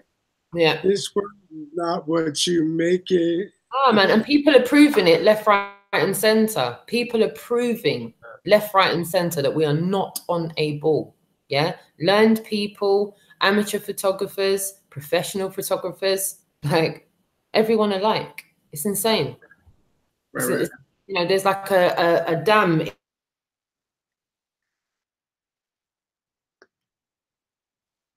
He kind of froze up. It was enough to change the way a civilization was educated. That's disgusting. You got one book to change the way civilization was educated, and we've got umpteen people to prove otherwise, and they're not listening. Yeah, so we need to either rise up higher, speak up louder, or buddy up and force up. They will listen, Roxanne, because it's growing. More and more people and needs to stop. Understand this, yeah. If you know you're not on a ball, communicate with people, get out there and talk. Or do you want to just be in this holding position for the rest of your life? Because I don't. I really don't want to be in this holding position for the rest of my life. That's why I'm communicating with people across the pond, all across the international flat plane. Yeah, there's no reason that there shouldn't be billboards up globally. Yeah, you want to use that word, globally. Yeah, there should be them everywhere. Every continent, every country should have at least a couple of billboards telling people it's not a ball. No, absolutely. Right. Yeah. And it's doable. It's doable if everybody comes together and just a little bit in, and you can have billboards everywhere. Yeah. There's enough of us. There's enough of us. Go on, sorry. Well, I want to spark something different. I know you got a lot of these, another aspect to Flat Earth conferences, but not really so much as a conference, but name it something different. We get like open park areas. Yeah. People, Flat Earth people with music. People can come and sell their Flat Earth stuff. Flat Earth, the Flat Earth models. Flat Earth Fun Fair. Flat Earth Fun Fair. Rent out some fun fair stuff, hire out a park, and do a Flat Earth Fun Fair. It's free. Everybody comes out. You don't gotta pay for nothing except for if you want to buy something or whatever, or whatever, But it's free. It's welcome to everybody. Banners everywhere. You know what I mean? We have big, set up big screens to show people, The thing with conferences, as good as they can be, they're exclusive. But in a park, right, it's inclusive. Yeah, we think people would see that from miles away. Right, and you got to be able to say, "Hey, it's free. Come on, bring your grandmother, bring the dog. Everybody come out and have a great time." You know what I mean? And feel the vibe, because there's going to be a type of vibe there. Yeah, it's great advertising, but you won't get that inside the building. Right. I've got another idea as well. See the billboards, international billboard business, yeah? Yeah. I think what people should do internationally is reach out to benefactors that do have a lot of money that is disposable, because, billboarding, I don't really have a first clue about it, right? But I do think billboarding is a good idea. But I think billboarding would be a great idea for those that are maybe in higher ranking positions in society that know the truth, that want to do something good with their money and want to anonymously donate to something like that. And maybe there could end up, I don't know, maybe there could end up being one day an international fund, a monetary fund for international advertising like that. One big part that everyone, because I think that would get people out of the closet. If someone in Italy, if someone in Spain, Germany, Belgium, France, Poland, Hungary, all of them countries, even Rich out in Tenerife, I'm sure he'd love to see a billboard in Tenerife. Absolutely. Telling people the Earth's flat. Roxanne, I don't mean to cut you off, but one thing I've noticed in the States, my observations, when you put a billboard up, it automatically draws the news media and the newspapers. They cover it. So that alone right there is big. Yeah. For some reason, you put a billboard up and it tracks the local newspapers and the news media. So they can whatever, laugh about it and say about it whatever they want, but it's there. We want to let people know they cannot run from this. You're going to have to address this and answer this. Because advertising works. Yeah. Absolutely. Advertising does work. Absolutely. And they notice. They notice, and we have to be clever, because absolutely. They got all the money, and they own all the media and the outlets and the advertising. We gotta be clever. But if everybody had a little sign to put up in the back window of the car, you're talking about millions of cars. Yeah. Millions of flat earthers have cars. Absolutely. License plates. People are starting to get license plates. People are putting things on their cars. I'm seeing a lot of evidence of that. Yeah. And and let me know. Anybody in the chat room, you see pictures of people with flat Earth on their vehicles. Let me know. Send them to us, because I'll post them up. That's because that's news. That's real news right there. You see how many cars who would see your sign in your car going up a motorway or a freeway. The amount of traffic coming behind you or beside you, just going to see that. Right. And I was kind of hesitant at first. I've been kind of watching how other people are doing it, and I was like, well, I don't want nobody to bust out my windows, or I don't want nobody to do harm to my vehicle or get triggered because they see a flat Earth, sticker on my car. But now I'm like, I don't even care. It's flat. You know what I mean? I'm like, I don't even care now, because I've seen.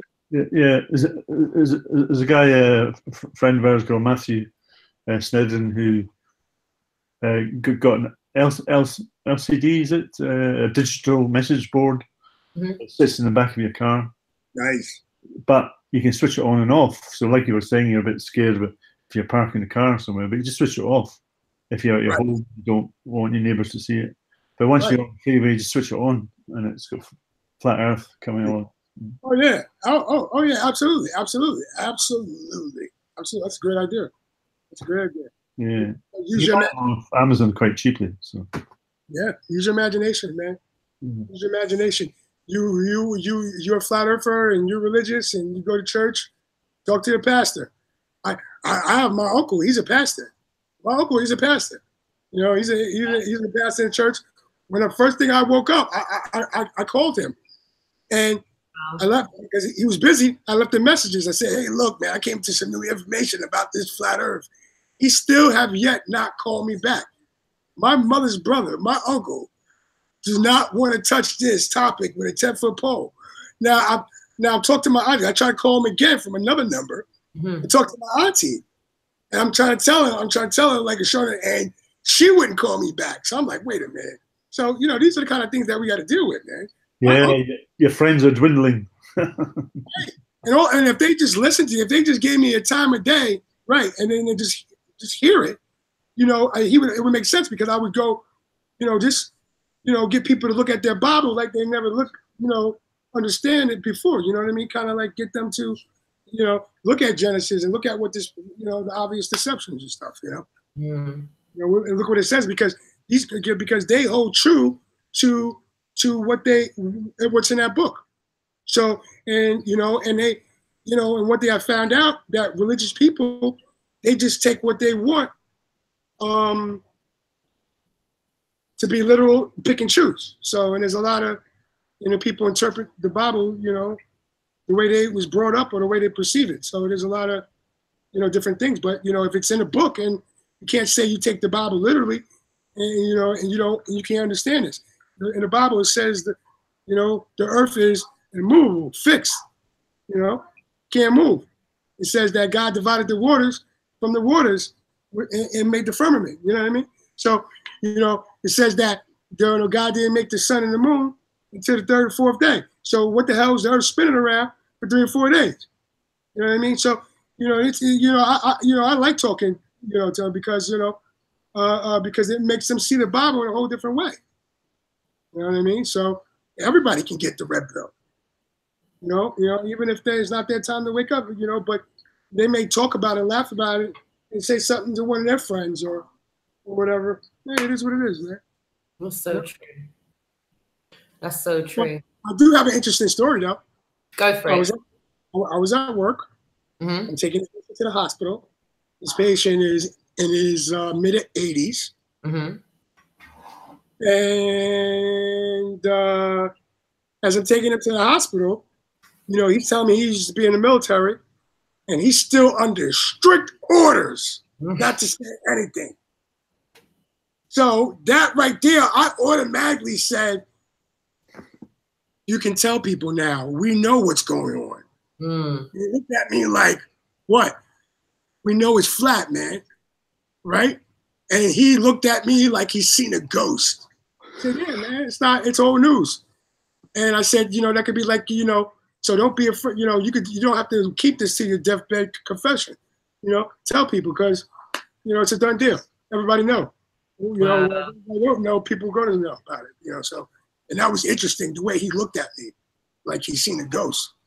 Because my immediate response, because I get a chance to wake people up. I wake them all up. Hey, man, hey, did you hear about the earth being flat? You know what I mean? You know, I wake them up all the time. I don't care who it is. I love it. What tactics do you use when you flat smack people at work? At work? Me? Yep. I got my book. I sit down. We have a lot of time. My job is to sit around and wait for something bad to happen. Mm-hmm. And I go on YouTube. This is what I watch. And so it's been progress. And I'm making headway. I'm making a lot of headway. People started questioning me now because they either follow me on my Facebook, and they keep hearing about it all the time. And I'm like, bang, I'm hardcore on Facebook. Every day I kick that ball down the road every day. Fantastic, man. Fantastic. Yeah, absolutely. And what percentage of people at your work do you think are open to it? I think it's a common theme, man. No matter where you go, it's a common theme. We've seen pictures from space. Everybody's got to be in on it for that to be true. And, you know, just all the explanations. And it just gives me an idea, because I like I said, 99% of the time, us people that go out there on the streets know what they're going to say before they say it. We heard all their explanations. We know about the edge. We know they're going to talk about gravity. We know they're going to talk about, you know, pictures from space. We know this. But what's the percentage, Richie, of the people you work with you think that are open to what you're saying? Right now, I think maybe 40%. Wow, that's huge. Well, I think 40%. About 40% is actually questioning me, asking me questions. I don't try to force feed them, but when they talk about gravity and when they talk about dumb stuff or about anything about space or anything like that, then I, you know, they already know what it's coming from. They already know. Yeah. You know what? Actually, this is what I actually tell people. I kid you not. Kid you not. Roxanne and Harry, people in the I literally tell people, look, when I meet you, look, I'm going to tell you what's going on right now because I don't want to have to water down my conversation 90% to hang out with you, okay? All right? I'm going to let you know right now, satellites are not real. I hit them real hardcore. I hit them in the gut. Satellites are not real. Outer space is fake. It's flat, okay? I want you to understand that. If you have any questions, ask me now. Because you know, I didn't have anybody to tell me this knowledge. You know what I mean? So, and I break it down. I literally have friends texting me now, be like, and they tell their friends about that story I told them. Because it's the truth. You know, I don't want to have to water my conversation down. You hang out with me, we talk about the flat Earth. Okay? Because that's right. We're talking about the flat Earth, and they know it. So, and they know it. They know it. They come around me, it's about the flat Earth. They know it. Some of them run because they know it's coming. You know, they know it's coming. Make too much sense. I mean, and I design things to the way to say things just to trigger people, but to get them to think at the same time. They're really like, you know.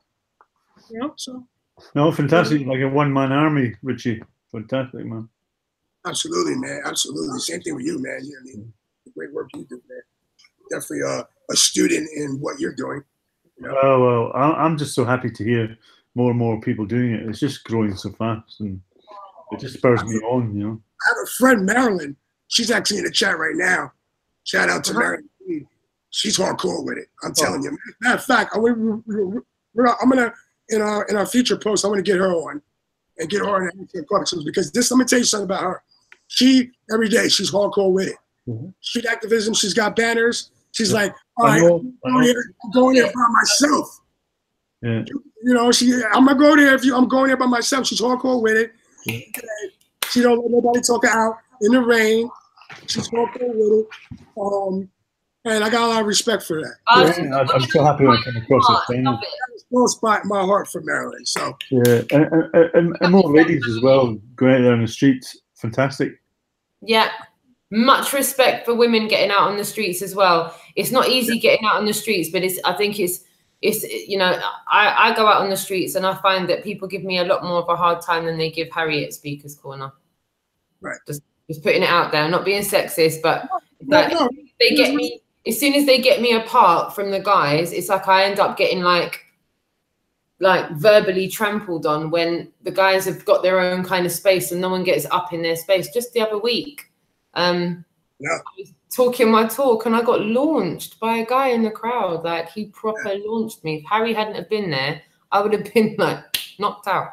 I wanted to jump through the screen when I was seeing that. I was like, what the hell's going on? I was like, so when you told me that Harry stepped in, I was like, all right, that's what's up. Right? Like, that's the first time I've ever seen someone getting physically triggered when I wasn't even talking to him. I was talking to someone else. I was not even talking to him.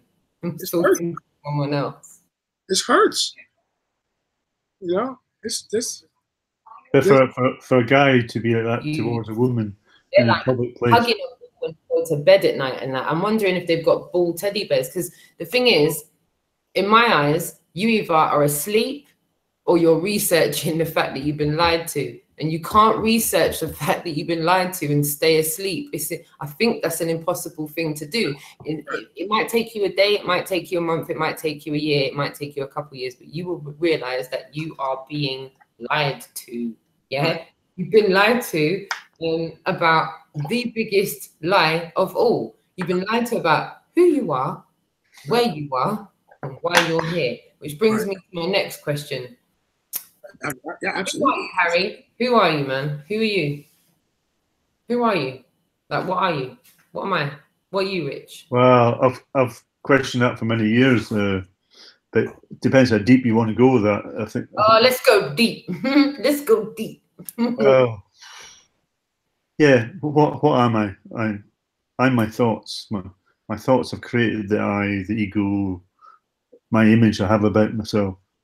That's thought, but I'm all about being a place where thought is not dictating this body or this mind, where I can be free of the conditioned thinking. And I think I've been looking into that for the past 30 years. And when I think it's all about understanding the self, and people have this image about themselves, but that's not. I don't think that's really them, because that's their manufacturing of their image, the identity they have, their ego. But that's all a thought that's created that. Your thinking has created that. But what is the I? I mean, it's not this body here. The I is an image that's been created by thought. And sorry, I know I'm getting too deep for a lot of people, but get deep. That's what. Yeah, get deep. But I think there's a beautiful place where you can be truly in the moment, where no thought is present, where you're totally alive. You're more observant. You're in the moment. There's no thoughts of yesterday or tomorrow. I'm not thinking about paying my mortgage tomorrow, or thinking about that guy that hurt me last week. So I'm totally 100% in the moment. But as soon as I think about a future fear or a past hurt, that comes in and corrupts the present moment. So I'm not 100% aware anymore. Part of my brain is in the past or the future. If you watch people walking down the street and their head is pointing towards the ground, you know they're not in the moment, because they're in their thoughts. They're in the past, or they're in the future. They're not present. They're not totally sensitive and aware to see that butterfly floating down there, the beautiful sunset, the ornate buildings, the detail around you, the other person's sensitivity. We can't be possibly aware to all that if part of our brain is in yesterday or tomorrow. So for me, I don't think people have questioned what am I, what is the I, because the I is not me. I think one of the best quotes you'll hear is, "I think, therefore I am." But I think that's a complete rabbit hole. I think I think, therefore I'm not, I would say, because it's the thinking, it's the thought process that takes us away from our true essence of ourself. And I think thought is where psychologically most people's problems start from, because the image they have about themselves, and thinking in fear, or thinking in the future, or thinking in the past. But I'm going to shut up now, because I've talked too much about that. No, that was good, man. That was good, man. Because I'm sure a lot of people out there feel the same way you feel, man. What do you feel about it, Richard? What do you feel about the whole me, myself, I, who we are? Like, who are we? I know right now. I know I'm a divine, individual. I'm a divine individual. I think that is an ongoing process as well. It's still, I'm trying to figure out, where my, and what my purpose is. I'm kind of getting that all together now. So I have an understanding of what my purpose actually is. For the first time in my life, I really have an understanding of what my purpose. Let me tell you something. If you would have told me 2 years, 3 years ago that I would be an activist in anything, you're out of your mind. I'm right on that one. Me too. Out of your mind. Out of your mind. I don't care what you're not active. I'm not an activist in nothing. I don't care. Whatever. I just want to go home, do my job, play my Xbox and just chill. Believe in aliens, you know what I mean? And keep spinning on this ball, but when I woke up to this was like, oh my gosh, I'm telling everybody, this is evil, satanic, mind control, lie. This is just you know, it's yeah, I'm telling everybody, you know, and you know, you start that, you have that, you know, I made a post on Facebook. I said, you got to come out the closet, man. You know, you got you know, you got people that know what's up, and then you know, they just afraid to be being called stupid by people who are stupid. Yeah, you yeah, know, yeah. Exactly. You know, go out there. You know. I was wanting to add something to make it more simple, but I'll probably only complicate it. But you know how we create images about ourselves. Right. I think I'm a nice guy. I try to do good things, so I have that image about myself. Right. So along comes Richard to say, "Hey, you're a bit of a bastard. You're not that nice guy at all." So I start to come down a bit, feeling bad about myself. And then Roxanne comes and says, "No, you're a wonderful guy." Oh, so then I get uplifted.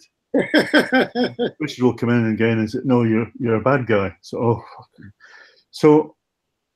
my well-being is dependent on other people's opinion of the image I hold about myself.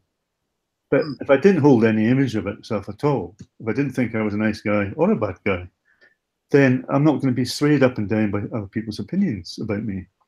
Exactly. But I think thought creates this image we have about ourselves, and it's the image that gets hurt, not me. This entity, this point doesn't get hurt. It's the image I've created about myself that gets hurt. So I create this illusionary image, and I put it up there, and it gets stones thrown at it, and I feel bad, I feel down, I get uplifted, I feel down. But if I didn't have that image about myself, then I can't be hurt that way. Right. I mean, yeah, it's I see right. Yeah, I mean, it makes perfect sense because you know, it's like we were talking about before. We manifest what we manifest. You know, we be in control of our own emotions, and it's if you let people sway how you feel, then you know that's a character. That's a character defect. Defect character trait. You know what I mean? Like, so you work on those characters. Yeah. And then I see my natural instinct is to push deeper with that. And when people say, "Oh, I want to control this," then I would say, "Right, there's a division there. What is it I wanted to control this?" There's a division where I think it shouldn't be a division. There should be a state of maybe observing or trying to manage, or rather than control, because I think control implies a division, something trying to control something else. So I'd question, well, what is that something else, and what is the I that's trying to control this? To me, it all comes back down to thought. It's the image that's trying to control that, rather than managing it and coming close to it and just observing it. But the more I say, the more I think I kill the conversation. So I'll just... You're right. I was going to actually read a couple of things out from the chat room. Okay. Marilyn said, humans are designed to willingly love their fellow man. Love has been hijacked to mere perversion. And Flat Accord Music, you can see the harnesses. It's up to you whether you make an excuse for the multitude of puzzle pieces being connected. One by one, it seems logical, but this avoids the bigger picture. And it says here, love penetrates the barrier so you can reach the soul the fastest. I always tell people I love them before telling them the messages. Absolutely. Absolutely. Love. That's what one more one as well from Marilyn. She said, society has been changed into a culture of feelings and not truth. What do you guys make of that? What, feelings and emotions, you mean? Yeah. I think people are more concentrated on emotions and attachments rather than seeking out the truth. Right. It's like, and that's why we have to be the adults who come on, and they're like kids, you know, holding on to this tight globe that's tight. We got to be the adults to come into the room, right, and take their ball away. Because we had that emotional attachment ourselves. Right. As children, yet you're socially conditioned to have that emotional attachment to the ball and to all the fear that comes with it. Yeah. That's so true. That is so true. Harry, I've got something to ask you. Are you like, obviously we're telling you this tour is starting on the 13th, yeah? But if I'm thinking correctly, are you not supposed to be getting in your car soon to drive somewhere? Look, him sitting there like, oh, I slyly forgot to drive to England. I'm right, England. I'm thinking there's a bookshelf behind you, and that's nice. That's great. I'm hoping you're really comfortable on your sofa. But listen, Harry, mate, you know something. You've got. I got a bit distracted with the Hangouts, so. Yeah, sorry about that. Sorry about that, Jason. Jason will have to go on his own. Yeah, you'll have to go on your ones, mate. Harry's obviously too busy, occupied with online Hangouts. You know, it's far more important. I forgot about that. Going on tour. So yeah, you're gonna have to like toddle lot, and I'm not throwing you out of the chat or anything, Harry, but you do kind of need to let us know what time you're looking to. It's now 10 to 1 in the morning, and you've got like an 8.5, 9-hour drive ahead of you. So well, I've made other plans. Yeah. Yeah. Just so you know, Jason, I've let him know. Jason, he knows. He's fully aware. So if your phone starts popping off, I've let you know already. Yeah? Yes, Jason knows I'll be there on the dot. Yeah. So to everyone in the chat room and to everyone that's listening to this, after Harry's been on this hangout with us, he's getting into his vehicle. He's driving cross country, and he is off to start the tour with Jason of the Disbury family. Your donations have meant everything. They have meant that this tour can get off the ground, and the camper van has been hired. It's been hired for 8 weeks. That is 2 months. Yeah, awesome. You guys are going to be on the road going to over 50 locations in the UK non-stop. Yeah, I think some locations there's going to be 2 in one day in some locations. I'm not sure about that, but there's going to be over 50 locations. They're going throughout the whole of England, a few locations in Ireland, Scotland, back down into England, Wales, going into Wales as well. And then the tour is going to end up in London with a big finale. And we are going to try and create as much noise as we possibly can. We are reaching out to all of those fake news media stations and telling them what we're doing, because we will not be ignored. We're not going to be going quietly around the UK. I'm going to try and get on most weekends and a few days in the week as well. I've got about 12 dates planned to go on the tour with them. And I'm going to try and, my daughter's helping me sort them out as well. I'm going to come up with some global denier challenges that I'm going to do while I'm on the road. I'm going to get some big boy challenges done. One of them, whether these lot are coming with me or not is another thing. I'm going to the British Space Agency, and I'm going to go and make up noise outside the British Space Agency. We're going to call them on one of our hangouts. Me and Richie are going to call the space agencies up on our, we're going to give them what's for on the phone live on our hangouts. Yeah, we're going to call up NASA. We're calling up the British Space Agency. Right. I don't know about you, but I'm telling NASA I'm coming there next year. I'm going to make them a personal promise. I'm coming to your front door. Want answers. Yeah, want answers for why you lot think you're going to get away with this. I'm going to go to the British Space Agency, and I'm going to make up noise outside the British Space Agency. Anyone who wants to join me, I strongly suggest you do. If you're going to do one thing this year, yeah, come make up noise outside the Space Agency and tell them stop taking our money for our Where is it, Roxanne? I've got the details on my laptop. I don't know them off by heart, but it's not far out of the way. Demand for a real photo of the Earth. We want a real photo of the Earth. Yeah. And it. Well, we got some questions to ask you. You know what I mean? Absolutely. Yeah. Absolutely. We are going to be bringing the noise. Right. And that's, you know, that's just for starters. That's for starters. Yeah, that's for starters. We're going to end the year with demanding answers and demanding full disclosure. And we need to tell people to stop believing NASA. Stop believing the bullshit they're coming out with, yeah? Because it come like it's on a weekly basis now. Yeah. SpaceX, you know. Well, they have to up it because they see the growing dissenting voices with flat Earth. They have to up it. So the first challenge my daughter set me was to go outside the British Space Agency and make up the noise and let them know that you lot aren't going away. So that's the first challenge I've come up with. If anyone else wants to come up with some other challenges, I'm more than up for ideas. And in the chat room, on the chat room, on the comments, put your ideas in, operationrealness@yahoo.com, email me, festart.co.uk. There's a contact section on there, get on there. Any ideas?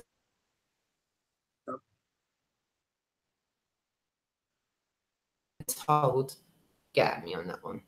Yep. So 50 locations, all of the links are in the description. If you want to donate, you can donate as much as a coffee, a tea, a beer, a few dollars, a few quid. It all goes into the mileage that we're doing. So it's all going to go towards fuel. Everything's going to be transparent. There's going to be exclusive footage on Patreon, and for GoFundMe and PayPal donators, you're going to get exclusive content, including hangouts on the tour bus. Harry might even put on a few interviews on there as well that aren't going to be included in the main section of content.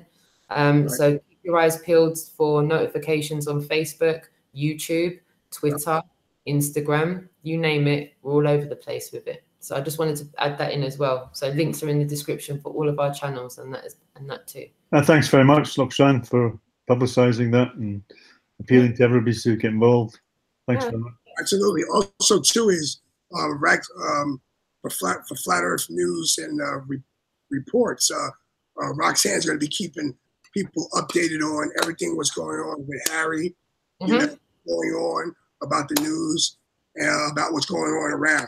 So, and look forward to that too as well. The link's in the description for that as well. That is in the description box, so you can click that link, go straight over to Facebook and take a look. I've actually put a little live on there this evening to let everybody know what we're up to this evening. And yeah, you'll get every single link. Within a click, you can be on Richie Lopez's channel. Within a click, you can be on John Smith Globalized channel. Within a click, you can be on any of the donation sites, and I will put FE Start. And Richie Lopez has got another website that I want him to tell you about as well. 101? Yes, Flat Earth 101. Yeah, you mentioned it earlier today. Oh, actually, before you go into that, before I forget, Jason, if you're still in the chat room, can you remind me via Messenger to send you a few links? I had a private conversation.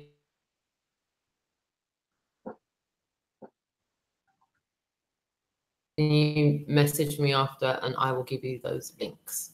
Go for it, Richie Lopez. Kind of built up a little bit. So Richie, in a second, he's going to show you a load of bits and pieces that are involved with the Flat Earth 101. Am I right in saying? FlatEarth101.com. Cool. Yeah. So we got if you don't know where to get cards made up for Flat Earth 101, go to FlatEarth101.com. You can show people, go there, just like the official. If you're in the UK, you go to official Flat Earth UK, or even if you're in the UK, you can come over here, FlatEarth101.com. You can order some research cards. Okay, get them. Research Flat Earth, so something you can give to people. Also, we have these, which is an excellent idea, with these $100 bills. Right. So when someone opens them up, they get a massive red pill. Flat Earth. I love that. Research Flat Earth. T-shirts, stickers, magnets for your car. So, I like that. So, also too, really good thing. Yeah, go check it out. Up to date on Flat Earth street activism too as well. Awesome. I'm going to add the links for this in the description box as well, guys, for people that are watching. So everything that Richie's saying just now, I'll add into the links at the end. Absolutely. Yeah, could have done with a couple of those magnet ones for the van. Absolutely. You know what? I'll get them over to you. Get them over to you. We can purchase them from you. I'll get them over to you. I'll get them over to you as soon as possible. Definitely as soon as possible. So I'll work on that as soon as this is over with. That's a great idea. That's great. It's great. That's awesome. What information can you get on Flat Earth 101? Right. Matter of fact, we'll send you a stack of these cards. So wherever you at, people could just take them. Whatever. Well, I could do that. I'll send you an address. And, yeah. Absolutely. We could definitely work on that. And what other information's on that website, Richie? Flat Earth 101. What's on that website? All kind of clues, all kind of links to where you can research this information.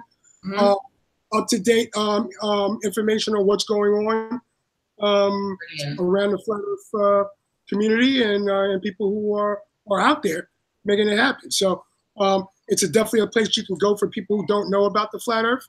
So it's another tool you can get people to go to check out, all the evidence that we compiled and making it happen. Definitely. Yeah, I'll definitely work on that. That's a great idea. Awesome. I'll see if I can get you maybe like even a bigger one, and we can put on that, stick it right on it, and it's a magnet, so you can pull it off. Yeah, put it back. Brilliant. You're not doing damage. You're not putting a sticker on there. It's a magnet. Put it on. That's amazing. That is amazing. It'd be great if we have a sticker of your 101 on the window. Absolutely, that's great. I'm gonna work on that ASAP. Work on that right now. I was going to say, what we could do is maybe get Jason to help us rework this leaflet and add a couple of more websites to it and share this on your website as well. I was going to tell you that. Oh, I want some of those. Right. So we're getting to get contact with Jason so we can get them out there. People are feeling that. I'm feeling that. Absolutely. That's perfect. When people see that, they have that. They can't look at it. Right. And inside, it's got a load of information there for you to see, examples. And on the back, we've got other bits and pieces, distance shots, the Pythagorean theorem, image of the lie. Beautiful. And all of the info there. Done too. It's nicely done. Beautiful. I just sent you an address, which we'll be able to pick the things up from. Yes. Okay, I got boom. Or even if it's better, since you're going to be on the road, would that be better because maybe I could just get it to Roxanne or whatever? Well, yeah, Roxanne or that address. Richie, I'll message you in the back chat after. Yeah, no worries. We'll get that sorted. That's not a problem. The address I give you, we should be going past there. Right. We're going past there in about 2 weeks into the trip. So. I'm gonna try to get it to you before that, man. Oh well, we might pass it in a week. So. Because that's I'm gonna try to get it to you before that. I'm gonna try to my best I can do it to you. Thanks very much, Richie. And can I just say it's been really, really great getting to know you personally better. Just listen to you on the Hangouts. So it's been a real pleasure getting to know you. So thank you very much for being on the show. Man, thank you so much, Harry. Like I said before, I told you in front of everybody.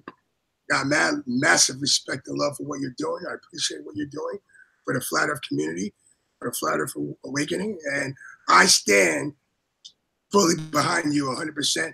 And I want people in America to stand behind you as well and know who you are. So, well thank you so much. Thanks, Richard. Yeah, I agree with that. I love the love and inclusion and humility that everyone's communicating with. This is the kind of environment I want to be in, where people are productively being enthusiastic about the truth and moving it forward and not trying to hinder it and hold it back. That's what we need. We need more of this. We really do. Absolutely. Well, I think Richie's at the center of that because he's all about sharing and encouraging and people coming together, and he's just at the forefront. So big respect to him for that. Yeah. And you know what? We've got more great things to come. Like I said, we're going to try and do more of these hangouts like this and try and be more inclusive and come across the pond. Instead of it being us over here and them in the US, it can just be all of us. It can be all of us. It's just water that keeps us apart from being able to walk it, Flat water. Yeah, flat water. We are the real United Nations. We are the real United Nations. Someone from Canada. I want to get someone from Greece. Let's all get kind of exchange ideas and bring, everybody together. We're all the United Nations, man. So here's to many more of these kind of conversations, and I want to be as inclusive as I possibly can. Listen, if you've got something to bring to the conversation and you want to join in, get in contact with me. My email address is operationrealness@yahoo.com. Get at me on the email. We'll have a chat offline and that's if I haven't already met you or spoken to you. But I want to be as inclusive as possible, and I want you to do the same, Richard. I want you to reach out to those that you're in communication. Absolutely, I'm already on that. I got a list of people that I want to question and bring on the panel and actually figure out, what's a different perspective from different variety of people. Yeah, and the work that I'm doing now is enabling me to spend a lot more time doing this. So this is something that I do want to do regularly. I know a lot of people might think a hangout every day might be a bit much, but it's not. It's really not. I would be having these conversations offline anyway. I spend a lot of hours communicating with people every day anyway. So for me, there's nothing really very much that I'm communicating about offline that couldn't be spoken about online anyway. There's nothing like dodgy or overly private that we're talking about. We're normally having conversations like this where we're bouncing off each other and trying to move it forward to try and make it more user friendly for people to get out there and communicate with people. And that's what it's all about. Trial and error, seeing what works, seeing what doesn't work. Just like the other day when we went to Crystal Palace, we went to a park in South London, bit of a social experiment just to see what would, how it would work, if it could work properly. Yeah, fair enough. There wasn't a lot of people there, but we didn't expect there to be a lot of people there. But we ended up getting reported on by media. So it goes to show, no matter where you are, the more easier and user-friendly you can make it for people, the more the truth will spread. And it will get out there to the masses bit by bit. So here's to many more hangouts like this. I'm going to try and do this at the end of my hangouts. And I want to give everybody the opportunity to wrap the hangout up for them. And give everyone that platform to kind of, I suppose if you looked at it like Jerry Springer, it's like final thoughts. Yeah. Does anybody in the chat room have any questions for us? Or? Good question, yeah. If anyone in the chat room wants to, ask us anything specific just now while we're on here, you're more than welcome to do so. If you could put your question in the chat room in capital letters, that would make it much easier to stand out. Jason of the Disbury's in the chat room as well. Jason of the Disbury is the guy that did Flat Earth start.co.uk, www.festart.co.uk. He's the guy that developed these awesome leaflets, and he's got them on the website. He's a mind of information, and he's an awesome guy. And if you get in contact with him with any queries that you might have in moving forward with leaflets and banners, he's great with advice. I'm sorry to put you on a post like that, Jason, but you're about to go on an 8-week tour, so I think you're going to have to get used to people coming at you with questions. Shout out to Jason. Absolutely, absolutely. Inclusion and spreading awareness of the truth. So anything that can be done to push it forward with him, he's in the chat room. And John Thor, he's also in the chat room. He's the guy that we were mentioning earlier on. He's an amazing guy. Harry, you know him personally. He's got red pill galore on his channel. He goes out onto the streets and does activism as well. He's an all singing, all dancing activist of truth. Yeah, he's been doing this for a minute, like Harry has, all weathers, just like Jason. I've only been out in the good weather with these guys. These guys have done snow, horrendous minus conditions, like rain. Well, I've done a bit of rain. Admittedly, I've done rain. You see someone dancing on the videos. Yeah, really? Yeah. At the end of one of the videos, he's dancing away. Yeah. Ah, see, John, I'm gonna have to see that now. I'm gonna have to slick move, must say. Mover, love it. So yeah, there's even people in the chat room that you can ask. Someone said, "Who has a submarine?" Yeah. Does anyone have one? I don't have one. No. No. No. I wish. So this is something I'm going to do each time that I go live. I'm going to give everyone in the chat room an opportunity to ask questions throughout the hangout. If they want to ask questions, they can do in capitals. I'm not sure if anyone's got any questions for us just now. We may have wrapped all of their questions up as we've been live anyway. I'm going to attempt to go live in the daytime tomorrow. I'm going to have an opportunity to have Trinity 4, Dave Manel, on the hangout tomorrow, talking with us tomorrow. That's going to be about 2-3 o'clock. No, actually, I tell a lie. No, I'm just remembering the text. I think he said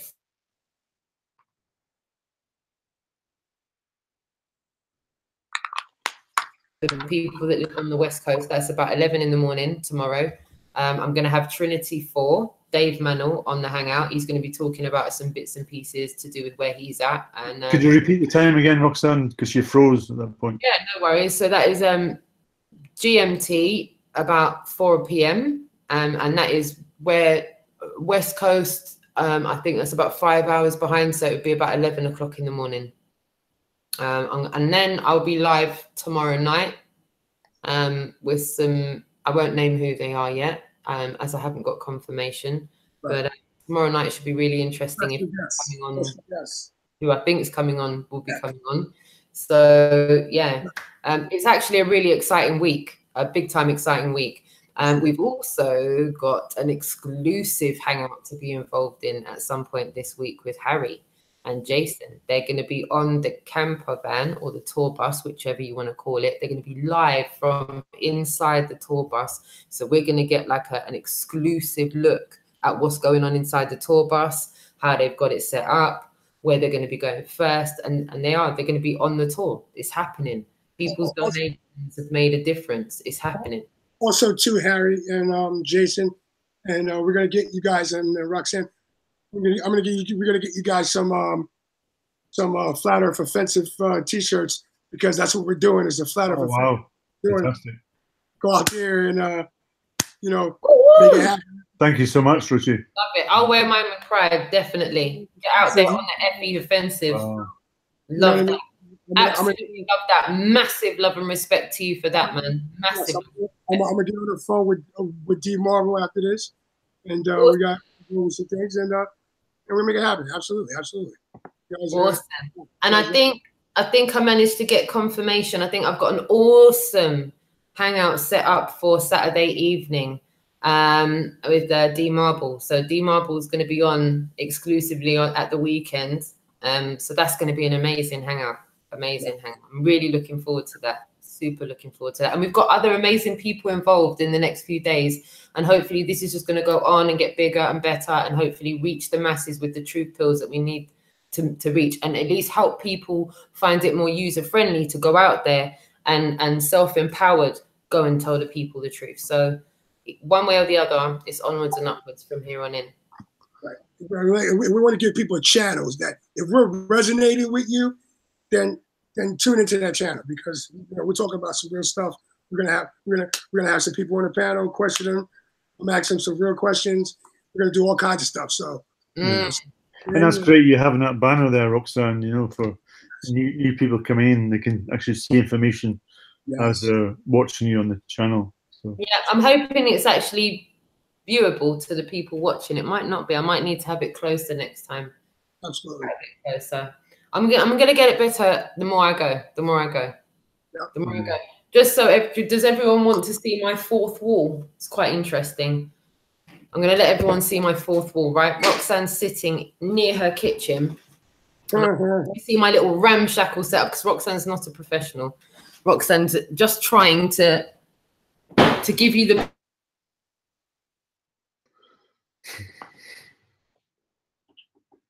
on these, and this here is my saucepan hook, and here we have the fourth wall, people. My kitchen.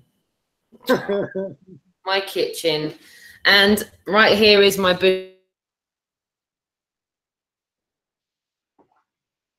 Yeah, you're breaking up more, Roxanne, because you're moving around. So I will get better as I go. I'll get this set up a little bit better, but yeah, that's my fourth wall. If only the space agencies would just do that, right? What's behind? Let's see that fourth wall. Give me that fourth wall. Give me it.